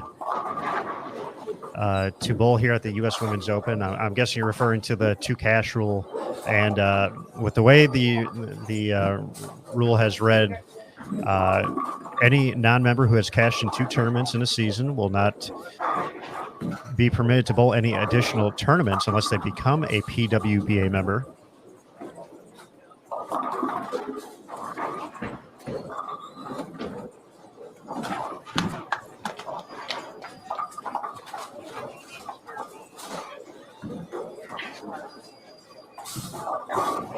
But historically, the Queens, the U.S. Women's Open, have not necessarily counted as a cashing event in relation to the PWBA Tour. So in talking to 2 cashes, this would not count as a third event in that aspect of it. Cashing in multiple events within a single Classic Series event is counted as 1 cash apiece. So essentially those 2 performances at the ITRC each counted as 1 cash.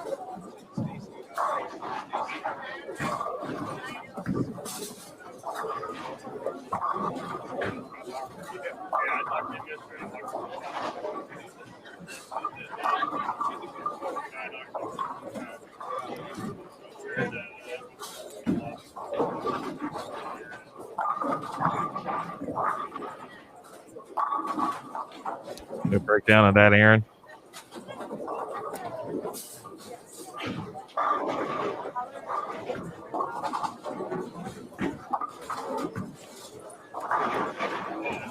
To Julie's point in regards to Jillian, I would say simply no, just because I've seen her play other parts of the lane personally. I didn't get a chance to see where she started today, but I'm willing to bet she didn't start where she's playing now. At some point in the middle of this round, I did notice a nice move left for her, and it resulted in I think she had went 220 that game. She shot 231 as well. There are a few players who have made that type of move left, but at the same time, we've also seen other players not make that move. So I think it's more so about, in some references, where you're comfortable, where you think you can score the best as opposed to what other players may be doing. But, it's all relative to that individual. Like Sherry Tan, obviously, for example, other side of the lane. I saw the urethane question there. I mean, Sid has gone back to urethane after she momentarily threw it late in Game 6. And for the majority of the day, or all day, has used urethane exclusively. So in that regard, there's a lefty and a righty bowling very well, each with urethane, each the outside part of the lane.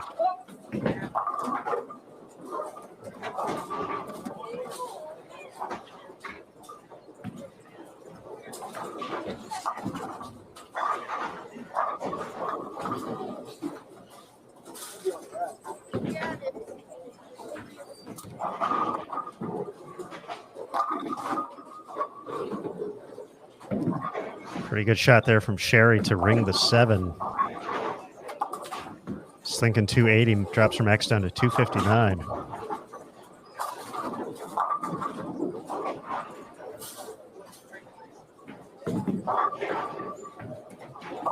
Liz Culkin putting together some strikes over on 25 and 26. She's got 5 out of 6. And definitely an opportunity here for Sherry to take over the top spot. No question. In the best look overall category, that has shifted.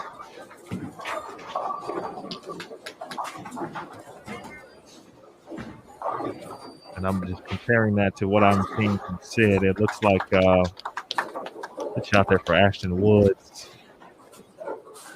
I think Sid is seeing a little bit of early hook.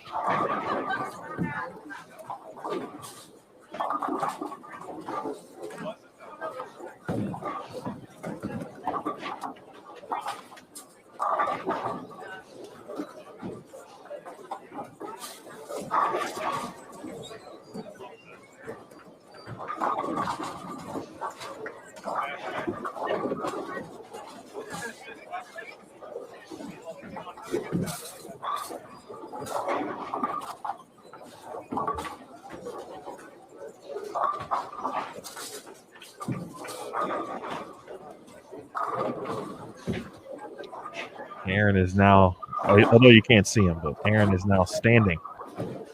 It's like standing desk time for Aaron Smith in the studio. Except there is no desk, and I'm just standing and adjusted the mic and the computer screen so I can see it. Okay. These are long shifts, Emil. Oh, it's no doubt. We're pushing 3.5 hours right now. I'm going to need to get a seat cushion.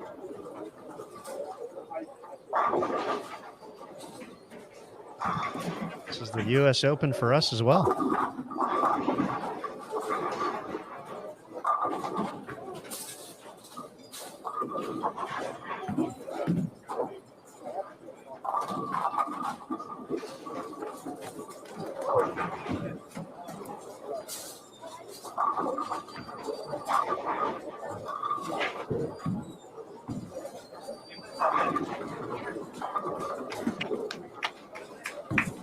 If you joined us late and or maybe just joining us at this very moment in time, or you went in and out of the broadcast, I mentioned earlier that posted in the PWBA Bowl TV chat on Facebook. I forgot the website. Chris Bowling will probably kill me for that. But you can search it certainly on Facebook for those of you who are in the group. And talk about topics to discuss throughout the week. If you have anything, that you would like potentially to be kind of discussed within reason during the broadcast at some point this week, that's a good place to drop that info or your comment. I gave the thought about designating one game or a game during each block as the topic of the day or whatever discussion. I don't know what quite that is, but I'm going to take a look at that and see what topic you guys have come up with to this point.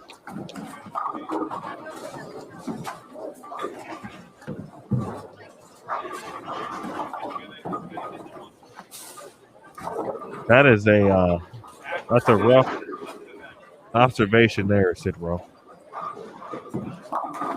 And certainly one as the player. That'll be one that you obviously be thinking about. I do hope you're exaggerating. And Larry, I believe that is the site, pwbachat.net. It's a quicker way to get to the page on Facebook, I believe.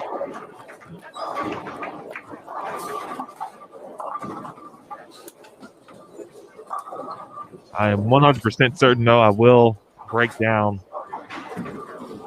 as one of the questions or comments were, specifically about Aaron Smith and how great he is. I will break that down at some point this week.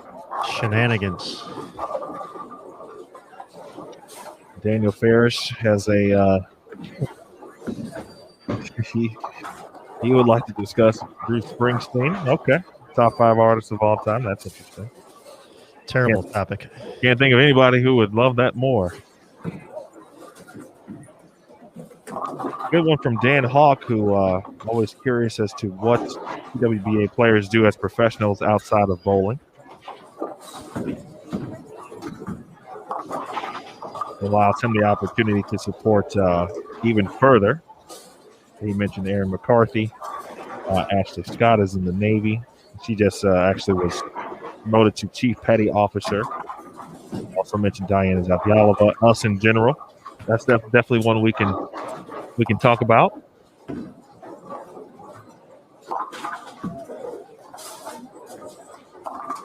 It's a good topic from Holstan. One that we'd need some help with. That's definitely one for the group.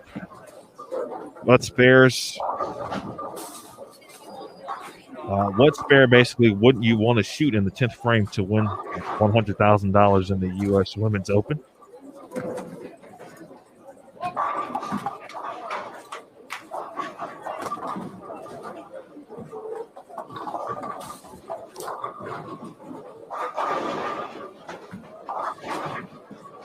Oh, some good stuff there. So if you have something, and again, maybe we can discuss that. Sure, drop it. That's the place to be. PWBA Bowl TV chat page. Find my original question and add your topic or comment to that particular thread.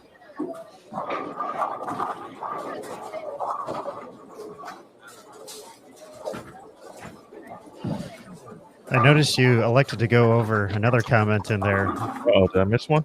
About whether or not you picked up coffee and donuts for the crew due to your later arrival time yesterday. No, I did not. I was simply just trying to get here. No, but I might do that now. Although Maria Jose Rodriguez was very kind enough to share some of the donuts that she brought with her from Austin, Texas. Voodoo is no joke. Yes, that's the name of the spot.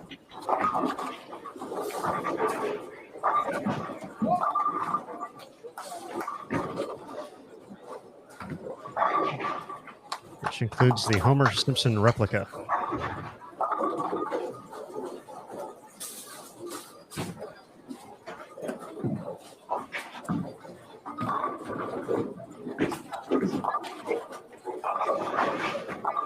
Taking a look at what's transpired here. Looks like Sherry Tan's going to move into the top spot. Yep. She was in the 240s that game. Sydney Brummett, max of 198.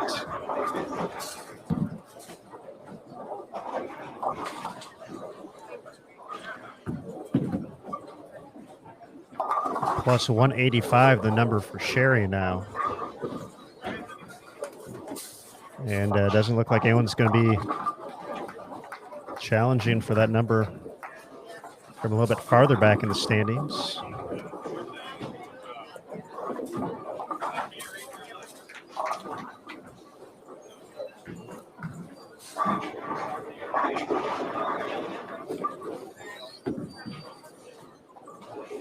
It seems as if once Sid Rowe have talked about the spare situation, it's as if your eyes immediately go to the next miss spare. We call it here, get miss one. Just looking at other scorecards, there are a few 9 dashes out there for certain players, for several actually.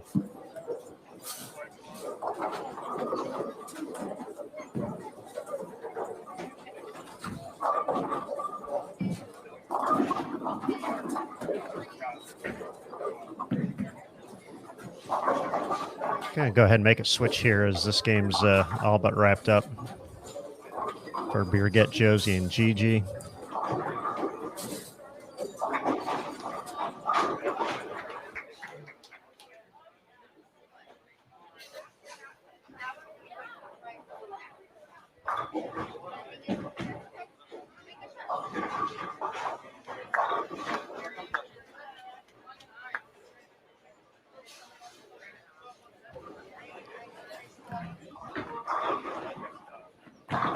10th frame here. Liz Culkin putting together a nice game, can get into the 240s. But back-to-back struggles here for Sydney Brummett. Started off with the double, but can only get to 186. Liz Johnson, after 245, is going to fall back. Her max score 169. Tanya Ramanpour looking to get to 200 even here. Runner-up in 2019.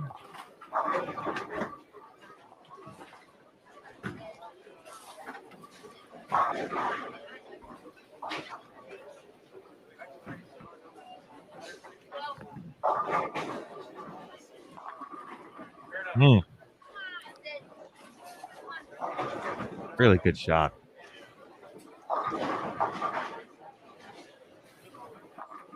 Welcome wrap the 10 pin. You'll see Sid into your screen on the left side here.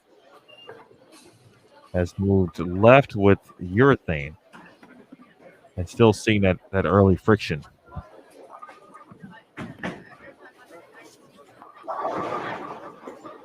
I'm not sure exactly how JT broke it down when we were talking about, or he mentioned shooting spares can be tougher or more difficult on shorter lane conditions. And I'd just say from my own experience, short patterns tend to force you to rethink, in some situations, your spare strategy just because of the additional friction. And so while you're used to seeing your ball, and let's just say it's plastic, your plastic ball just continue to skate, down lane, cross lane, whatever it is, it's probably going to begin to read at least 10, 15 feet, sometimes quicker, start to stand up.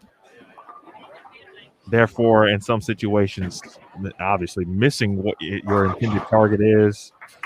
And so it can be certainly challenging.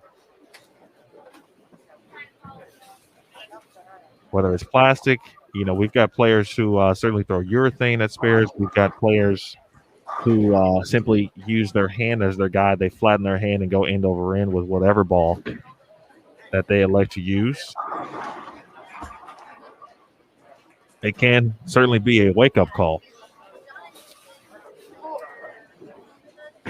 I went through that. I distinctly remember. I don't remember if it was a short pattern that kind of made me make a change. But I remember specifically a collegiate event where I just missed a ton of single pins. I think I also was having a fit with plastic in general. So I ended up going to a low-end ball that then became my spare ball. It wasn't urethane. I bet if urethane was in then, it would have been urethane, but it was a low-end. I think it was a Sonic X, to be specific, for those of you who know your roto grip history. Yeah, mid-2000s. But at the time, I was really good with going end over end and flattening my hand. Exceptional at it. And that's what, wow. Well, 100%. I won't be modest about. I used to be a very good spare shooter. That was the best part of my game. But yeah, every now and then there's a tournament that can come up and make you rethink your spare strategy. Something that you spend a lot of time on, kind of perfecting. And then all of a sudden, just one event, one block can make you think, okay, well, what do I need to do now? Like, my normal way of shooting this spare is not working. Well, Emil, I'm excited to hear the report about your spare shooting after your first couple weeks of league upcoming in the greater Chicagoland area. Oh, I can tell you right now, that will be the opposite of exceptional once I get back out there.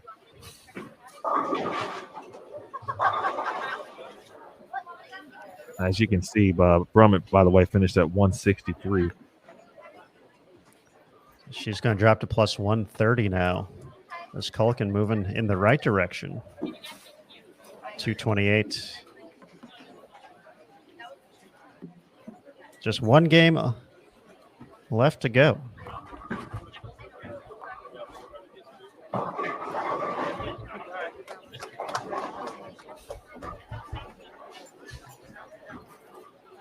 By the way, Ashton Woods, as you would expect, I think outside of those from, or I should say, everyone really from the Bay Area. You know, Nicole, for example, from Bailey City. But Ashton, just down the road in Santa Rosa, and I'm pretty sure Bulls lead here. One of the certainly one of the local players and favorites.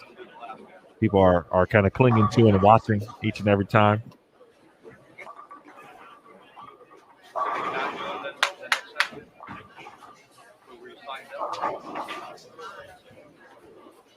We'll double check in regards to the scores online. I do have scores. I did read them earlier. I can go over that for those of you one more time. Just let me know, and I'm happy to do that, especially if you have a specific question about a specific player. Scores, I'm speaking of specifically after 6 games, not 7.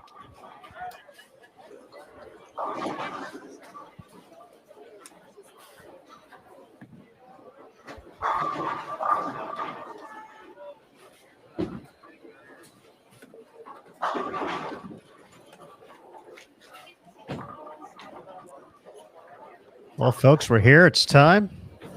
Start of game 8. Here for A squad, round 1 qualifying at the 2021 U.S. Women's Open. Your lineup across the house.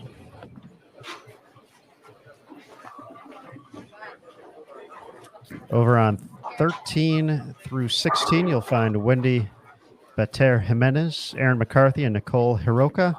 Angie Ramirez Perea, Bernice Lim, and Debbie Ayers on 17 through 20. Valerie Bercier, Julia Bond, Haley Richard, Danielle McEwen, and Jada Horn. On 21 through 24, Fania Kobo, Kelly Kulik, Taylor Bailey, Josie Barnes, Gigi Mason, and Birgit Norreichs. Here on 25 through 28, we have Marissa Carey, Taylor Boltice, and our new tournament leader, Sherry Tan, along with Shannon Sellens, Dasha Kovalova, and Jillian Martin. 29 through 32, Catherine Rosthorn, Alexis Nair, Maria Jose Rodriguez, as well as Liz Culkin, Ashton Woods, and Sydney Brummett. Then our final pair, 33 through 36, or pairs, I should say, for our channels. Courtney Ermish, Tanya Ramanpour, Liz Johnson, Diana Zavyelova, Lauren Pate, and Giselle Pops.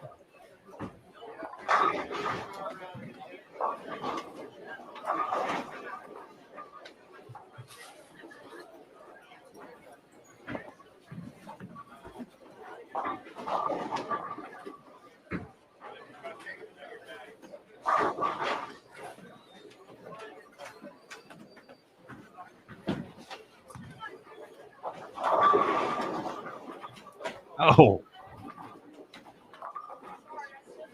Tell you, last time I saw Sherry Chan leave a devastating 9-pin was in Cleveland in 2019. Don't remind us about that one. That one was rough. You know how you bounce back after a stuffed 9-pin, though? Or if you're right-handed, a stuffed 8-pin? Lead the tournament? Well, I mean, that's one way, but you participate in a giveaway. I heard that's the best cure for those pesky pins in the middle that somehow don't fall on shots like that. So our first Bull TV giveaway here today. Bull TV t-shirt up for grabs. One lucky viewer going to be taking it home. All you have to do if this is your first time here, first and foremost, thanks for joining us here on BullTV.com. In the bottom left-hand corner of your screen, you're going to see a prompt that says a giveaway will begin soon. Watch here to participate. It's going to count down for 60 seconds. And then in that same exact spot, you'll see a new message that says the giveaway has begun. There will be a submit entry button. And all you have to do is click it. Click that submit entry button. When you see it, you'll be entered for a chance to win a Bull TV t-shirt. Just for watching the U.S. Women's Open. So if you are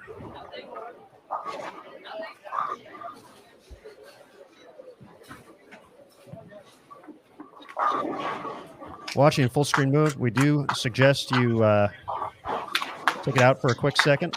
Make sure you can see the chat and everything. And we'll go ahead and get that underway. So good luck, everybody. One lucky viewer taken home a Bowl TV t-shirt. Folks have been asking about it, and here it is.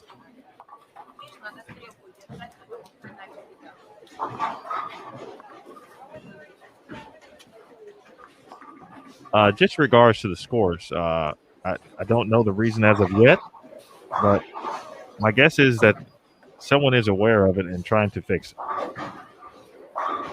That's just based on my experience.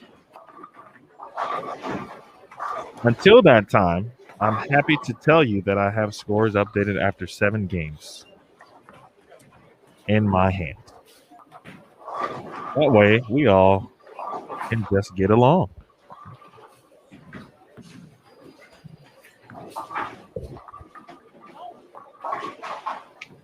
Should I wait for it? I'm going to wait till the giveaway is complete.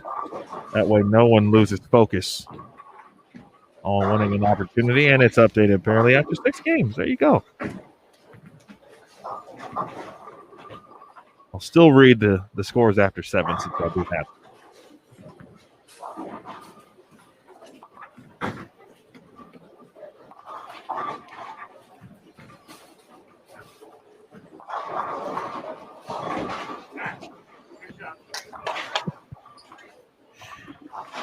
I love James. He's always throwing out ideas for new merch.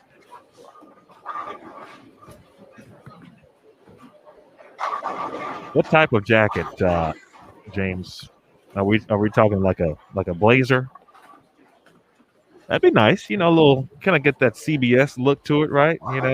If you're familiar with the traditional classic CBS. Think March Madness. The CBS, the I logo on the pocket. Have that right here on Bowl TV.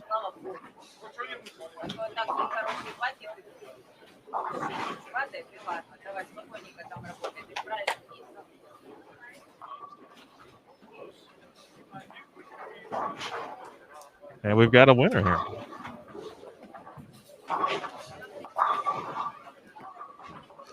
Congratulations to Clifford for winning the Bowl TV t-shirt. Clifford, our marketing team will reach out to you in the next couple of days, so be on the lookout for that email to redeem your prize. And thanks again for participating. And thanks to everyone for being part of the Bowl TV community.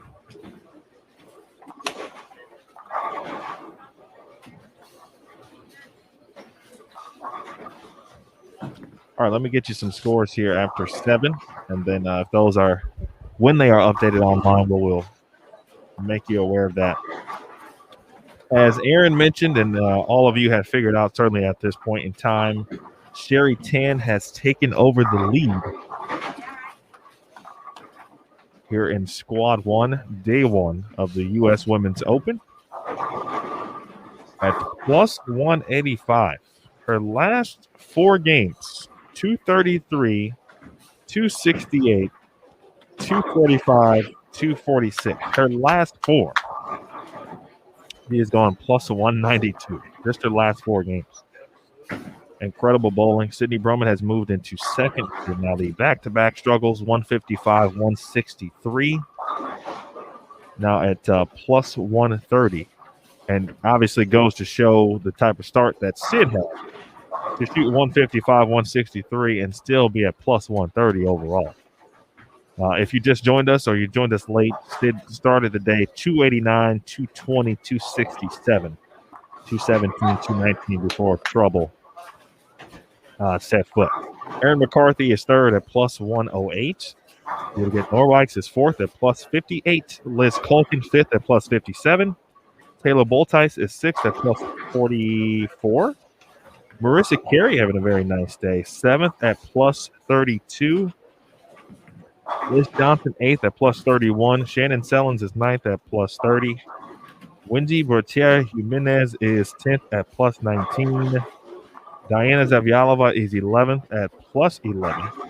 Valerie Bercier is 12th at plus 7. Maria Jose Rodriguez, 13th at minus 9.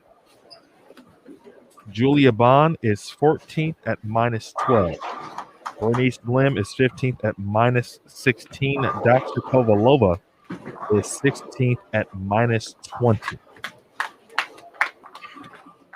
Again, minus 20. Right now, 24th is Giselle Post.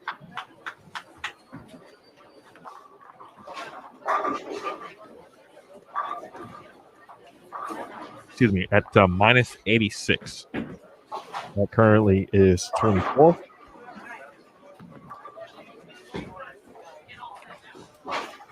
As much as we've discussed, obviously for good reason, Sherry Tan, Sydney Brummett, Aaron McCarthy, for example. Many of you have talked about the struggles today of Kelly Kulick. And then Gigi has struggled today as well.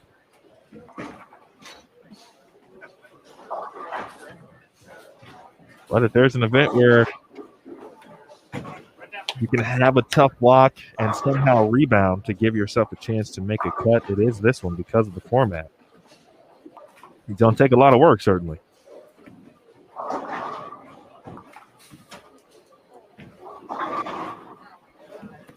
If there is a particular player that you would like to know the score, and I did not mention them, please drop that in the chat. For example, Tanya Rauman for 17th at the moment. At, let's see, minus 44. Taylor Bailey, 18th at minus 47. Tania Kobo at minus 54. Haley Richard at minus 55. She's in 20th. Minus 62, Jillian Martin in 21st. Minus 68 is Nicole Hiroka, and also struggling a little bit today as well, Danielle McEwen, your defending champion. Right now at minus 79.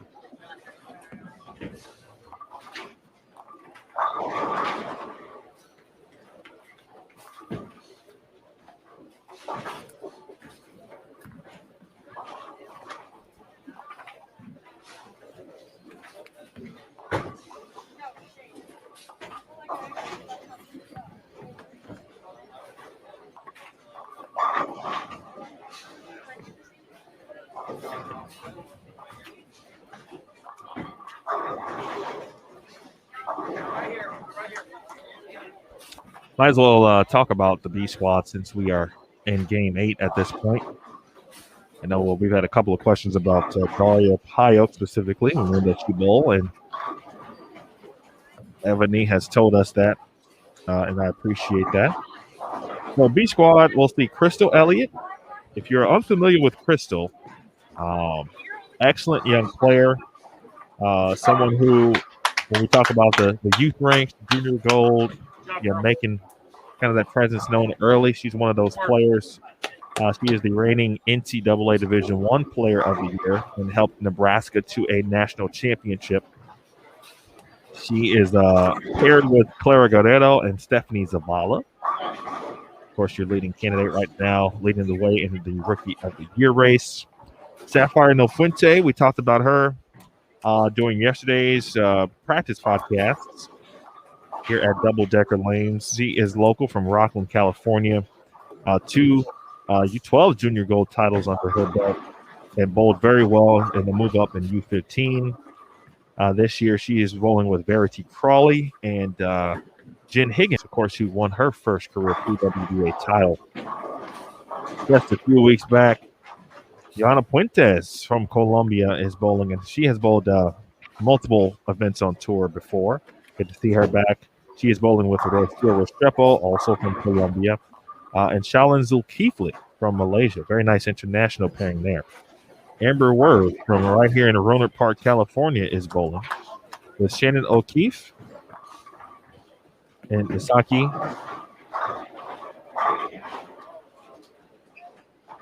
Mukotani Yep, pair Brianna Cote, the roommate of Sydney Brummett. This Cote is bowling with Jazriel Tan and Katie Jensen. Katie from Fort Worth, Texas, making the trip out to bowl the U.S. Women's Open. Very talented player. See her out. Ashley Galante, New Way Finn, and Elise Bolton all paired together. Stephanie Johnson, Maria Bolanova, and Shayna Ung. Daphne Tan, Christy Leong, and Deandra Asbeatty. Karen Adolphson, Missy Parkin, and Lindsay Boomershine. Jordan Richard, Brianna Clemmer, and Annalise O'Brien. Well, that's a pretty good pair. Roberta Van, Jennifer Hokerseth, and Shannon Pluhowski. Summer Jasmine, Daria Payok, and Adrian Shaw. Those are the bowlers on B squad. And scheduled to begin at 5 p.m. Pacific, 8 p.m. Eastern. Again, 5 p.m. Pacific, 8 p.m. Eastern time.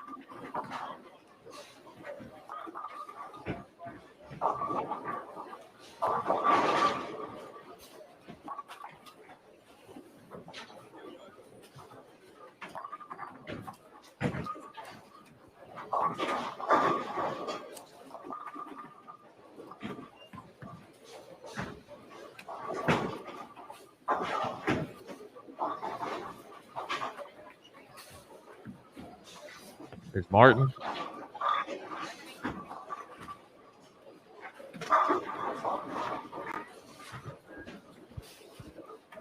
At the end of it, I think Jillian will be in a solid to decent position to get to where she wants to get to.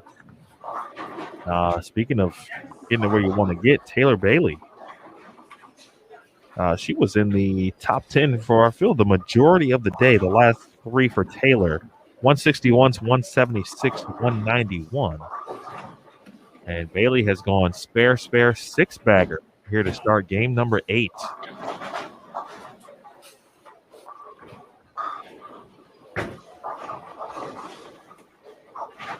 If you'd like to check Taylor out, she is on 21 and 22.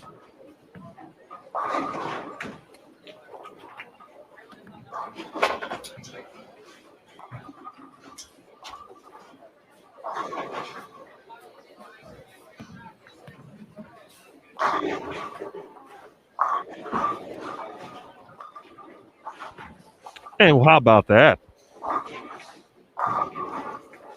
Someone not afraid to chat, who often uses hashtag Let's Chat on social media.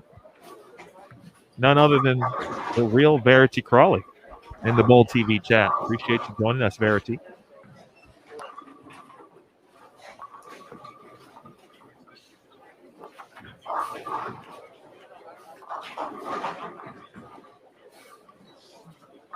BC, if you wouldn't mind to just, if you could share your thoughts briefly from what you have seen thus far, maybe your plan of attack. Obviously, long before you watch what you watch, but when you get here, you'll make the necessary changes, adjustments, or whatever it is you're going to do. But if you wouldn't mind sharing what you think and what you've seen about pattern 1 so far here for the Bowl TV community, and then maybe something for them to watch specifically for you when you hit the lanes here in a couple of hours. And by the way, thank you for watching.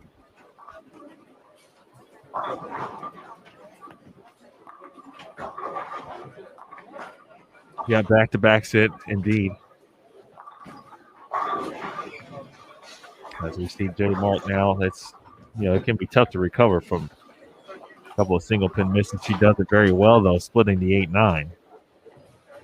A couple more that'll put her in the 180s and a good way to kind of save this one as well.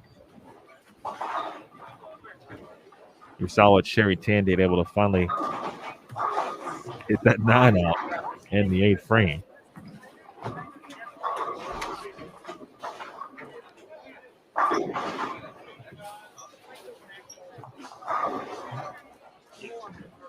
Emil, I stepped away for a quick second, but in case you've already reported it, please stop me. But taking a look at live scoring, DZ, 7 out of 8 this game, over on 35 and 36. Looking for a big finish out there. Liz Culkin started with the front 4.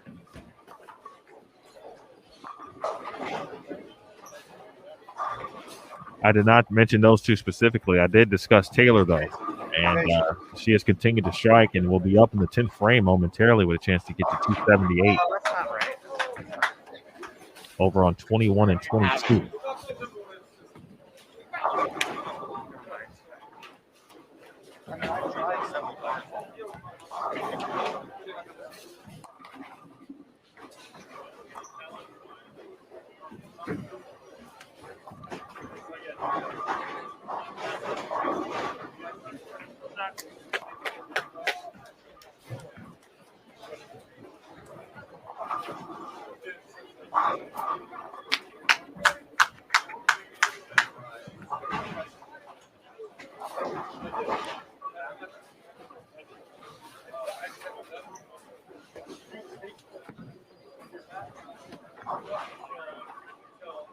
Wow.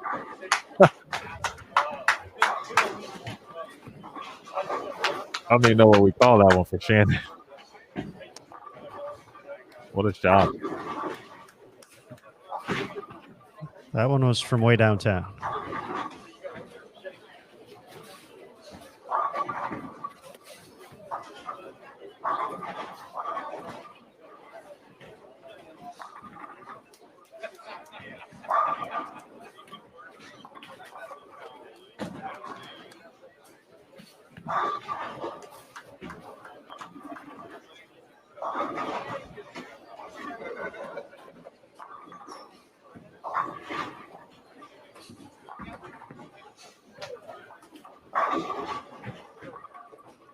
$172, so Shannon will save plus here, +2 for the day.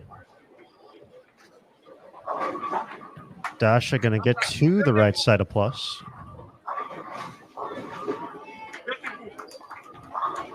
Marissa Carey with the spare is going to be +21. Well, Taylor Boltai, she's been she delivers another strike there, can get to 257. She's just had a really consistent day. And outside of one little hiccup in game 4, everything above 200. Been fighting the good fight with a lot of 2-0s. 242, 211, 201, 171, and 206, 205, 208. But finding something here in the 240s. Can approach 257, though, with 2 more.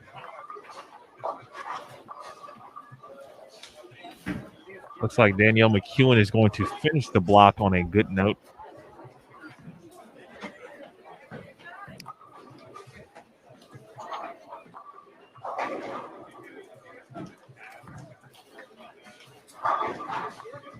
Oh, 245, her max. Aaron McCarthy can get to 229. That'll get her to +137. Rough finish there for Jillian. She's going to be -105.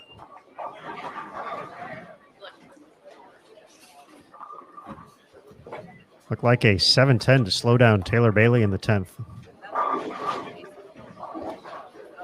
She finishes the day plus, however, +18. I think it was 265 officially.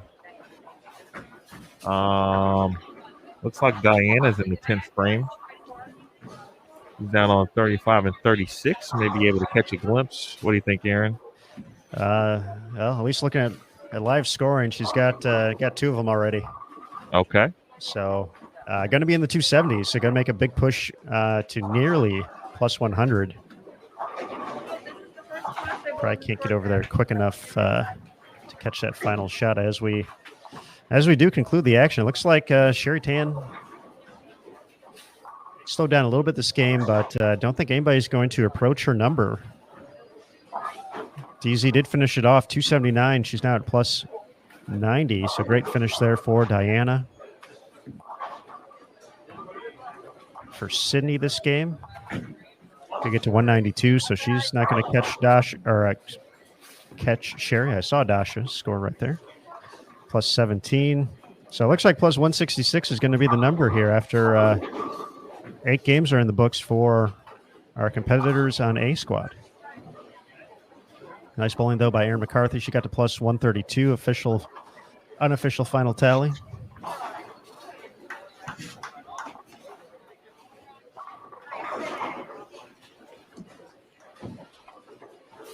Taylor got to plus 90 as well. So that Weber International connection. Showing off right there. Liz Culkin's going to have another nice game to finish up her block. She can get to 235 still. That will get her to plus 92.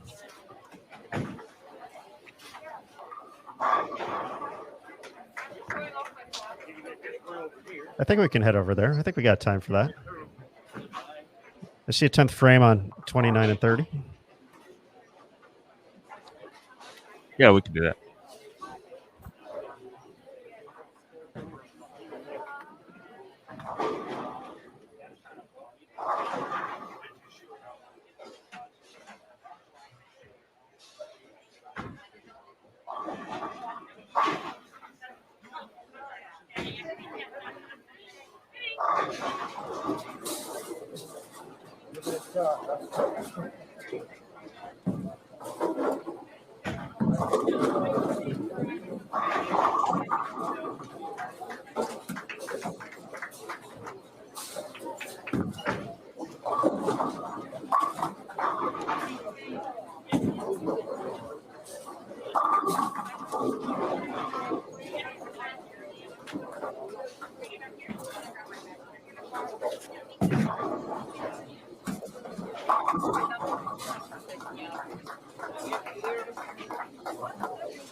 $245. I misread that. My apologies. Liz Culkin. Strong finish to get to plus 102. Past U.S. Women's Open champion.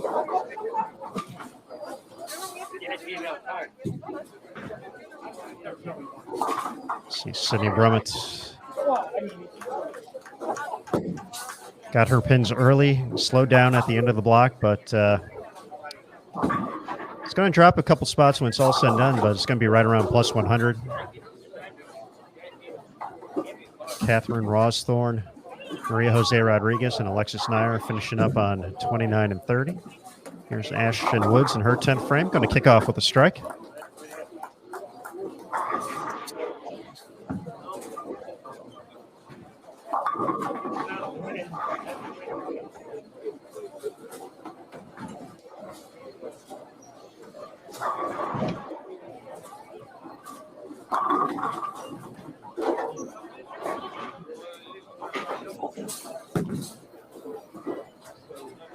So 170 will be plus 100. Right on the nose for Sydney. So really like this pattern for the first 5 games. Did not like it as much for the last 3.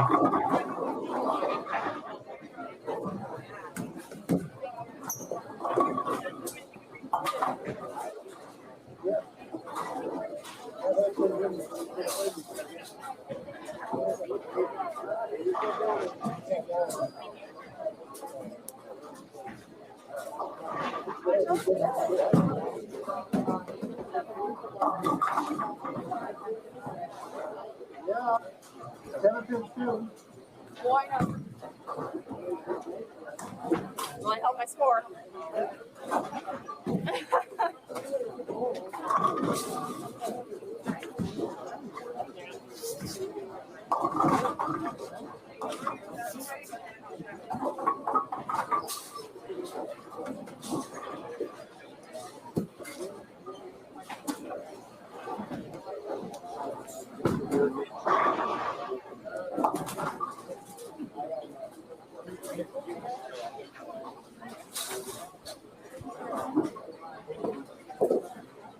All right, so after this shot, looks like there'll be one pair left.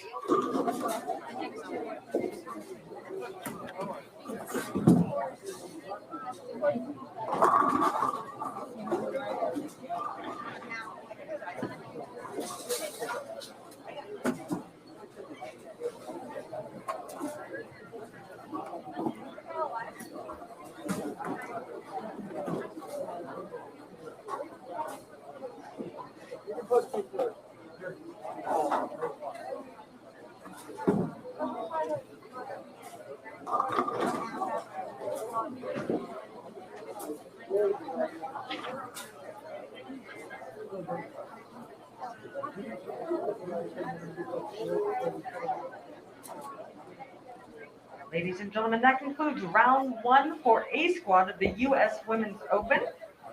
Ladies, please add up those score sheets, turn them into the front counter. We'll get those scores verified and updated on bowl.com as well as PWBA.com. A squad will return tomorrow at 5 p.m. for 8 more games of qualifying. Coming up next, we have B squad at 5 p.m. for their first round qualifying of the 2021 U.S. Women's Open. We hope to see you all back then. Have a good afternoon, everyone. There's the official announcement from Tennille Milligan. Officially in the books now with round number 1. And it's the great John Macedo on his way to provide final scores. So we'll have those for you right now officially, or I guess unofficially, until it's online. But plus 166, excuse me. Plus 166 is the number for Sherry Tan. And we are going to have Sydney Brummett join us here.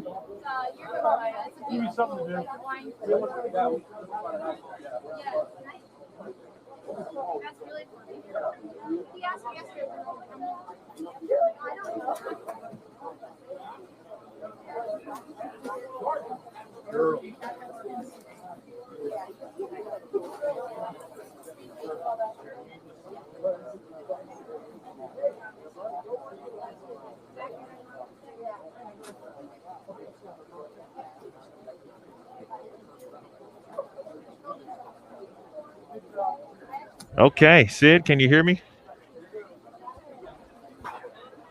Can you hear me? I can.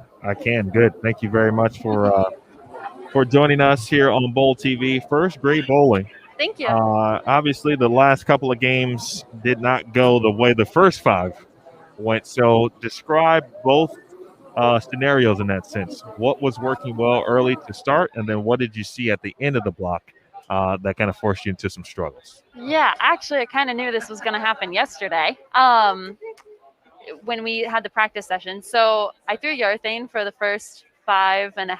I tried 6 games. Shouldn't have done that. And it worked really well because I needed the ball to see the lane very early. I mean, it's 36 feet. The ball has to hook before the end of the pattern. So urethane allows me to do that.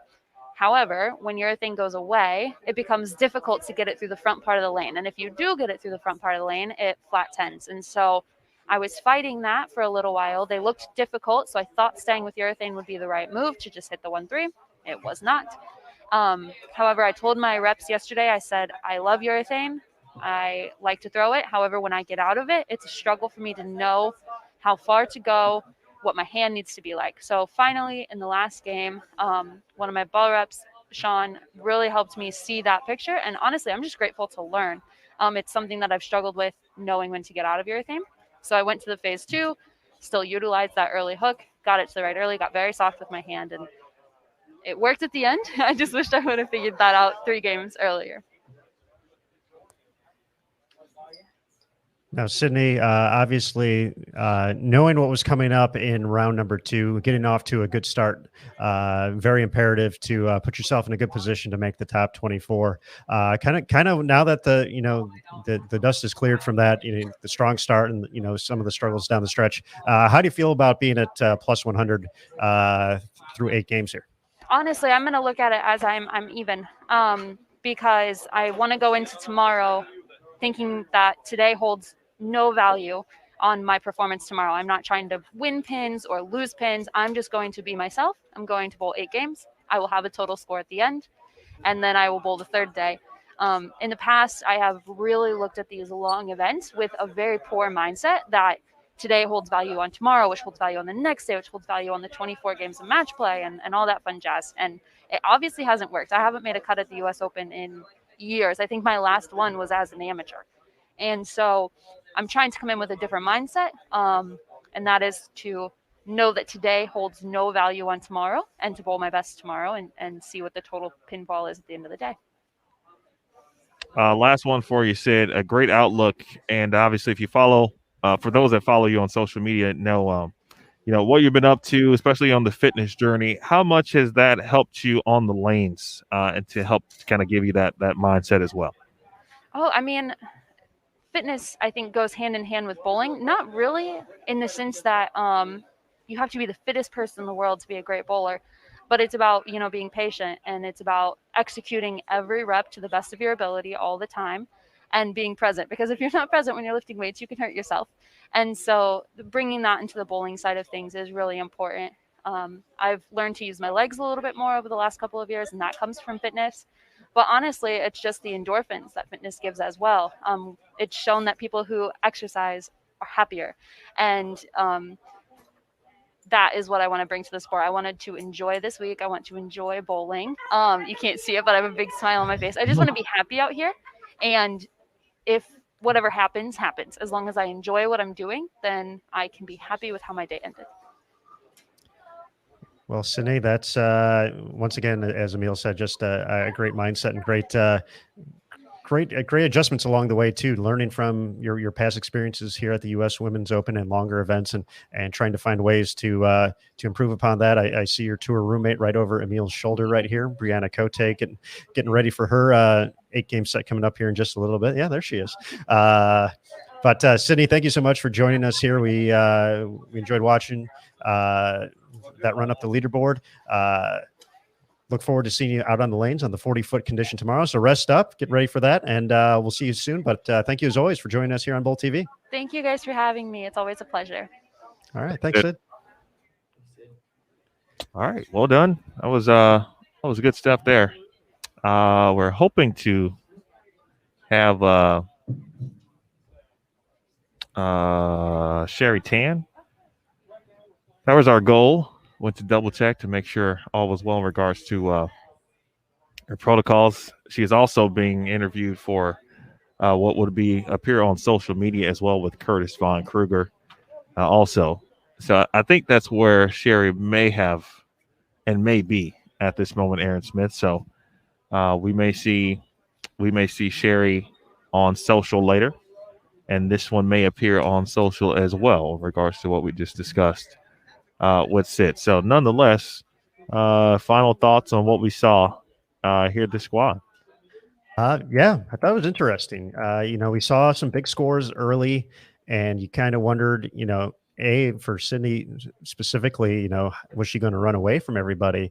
Ran into those hiccups down the back half of the block, kind of came back down. Sherry Tan, obviously, making the left side look pretty good there. So we'll see if I know Shampluhowski's coming up in B squad.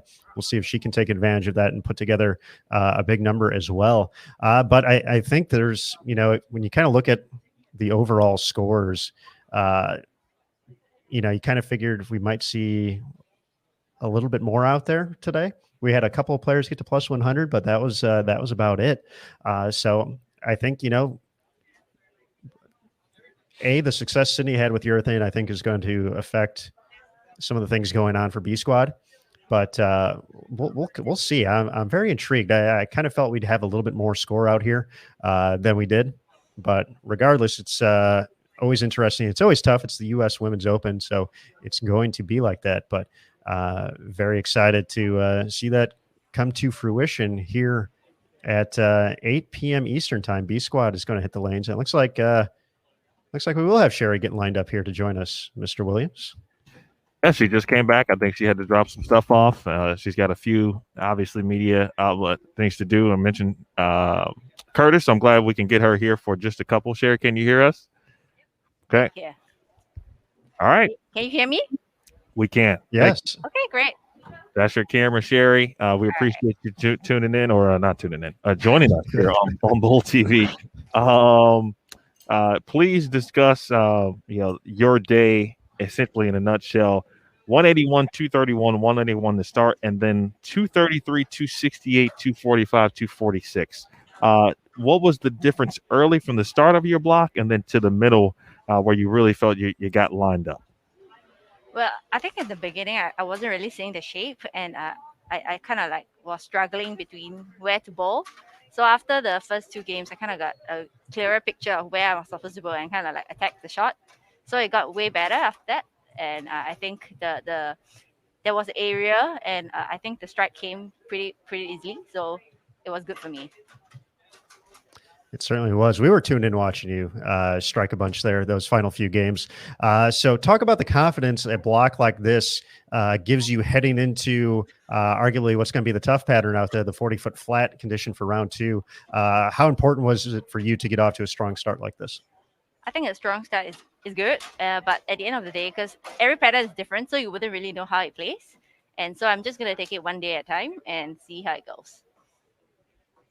There was some talk about the new surface here. I know you've bowled here in the past, certainly.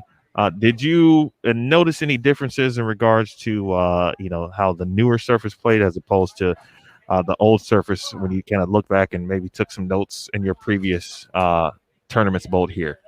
Well, I really didn't like the old surface because I didn't bowl out here at all for the past time. Yeah. So this is very refreshing. Well, that's well said. That's exactly what the point is. Jurgen, that answers the question. Aaron, let's get Sherry out of here with this last one. All right, Sherry. Obviously, I had the chance to talk to you and Shayna a couple of weeks ago heading into the Spokane Open. You're here for the U.S. Women's Open. What's it been like to be back into the competition environment? I know it was a long time for the team. You had the opportunity to train, but just tell us what's been like the past week and a half or so being back in the competitive environment here on the PWBA tour. I kind of really like it because I'm trying to still find my groove, and haven't been competing for like 1.5 years. So I think I had a really slow start in Spokane, kind of like screwed myself up and had a mountain to climb up off. So I think the Spokane was a good stop for me to kind of like refresh and kind of see what I need to work on coming into the U.S. Women's Open. All right, Sherry. Well, excellent performance out here today. It certainly seems like you're finding your rhythm out there, which is bad news for everybody else in the field. So enjoy your break. We'll look forward to seeing you on the lanes tomorrow. Great bowling again, as always. And thanks for joining us here on Bowl TV from the U.S. Women's Open. All right. Thank you. Thank you. All right, Sherry Tan joining us here as we wrap things up from A Squad. We're going to take a quick moment to just wrap things up here. So a big thank you, as always, to USBC and the BPAA and their board of directors for their continued support of the PWBA Tour, as well as this great event, the U.S. Women's Open. Of course, Kegel, the official lane maintenance provider, as well this week out here on tour and for the USWO. For our athletes, always putting on a fantastic show here. It's the U.S. Women's Open, $100,000 top prize, the green jacket, all that and more coming to fruition this week, ending on CBS Sports Network. It's going to be a phenomenal show. We look forward to the conclusion of that. And of course, all you good folks watching us on Bowl TV. Well, not watching us, listening to us. Occasionally you have to look at us just at the beginning and at the end. But the rest of the time you get to watch the best players in the world do their thing, compete on the highest levels. So we thank you for joining us. As always, a lot of good discussion in the chat as well. Look forward to bringing you that next round, 8 p.m. Eastern time. So which, a little more than an hour and a half till we'll be until we're back at it here to see how B Squad attacks the lanes here in this 36-foot condition. But thank you, as always, for being part of the Bowl TV community. Good folks. So finally, for the staff at Double Decker Lanes, the PWBA and USBC short duration staffs on site, and the assistants as well from the campus here in Arlington, Texas. Finally, the Bowl TV team, Matt Cannizzaro, Jason Thomas, Curtis Von Kruger, my main man, Emil Williams Jr. I'm Aaron Smith. We'll see you soon here from the U.S. Women's Open, Rohnert Park, California, Double Decker Lanes.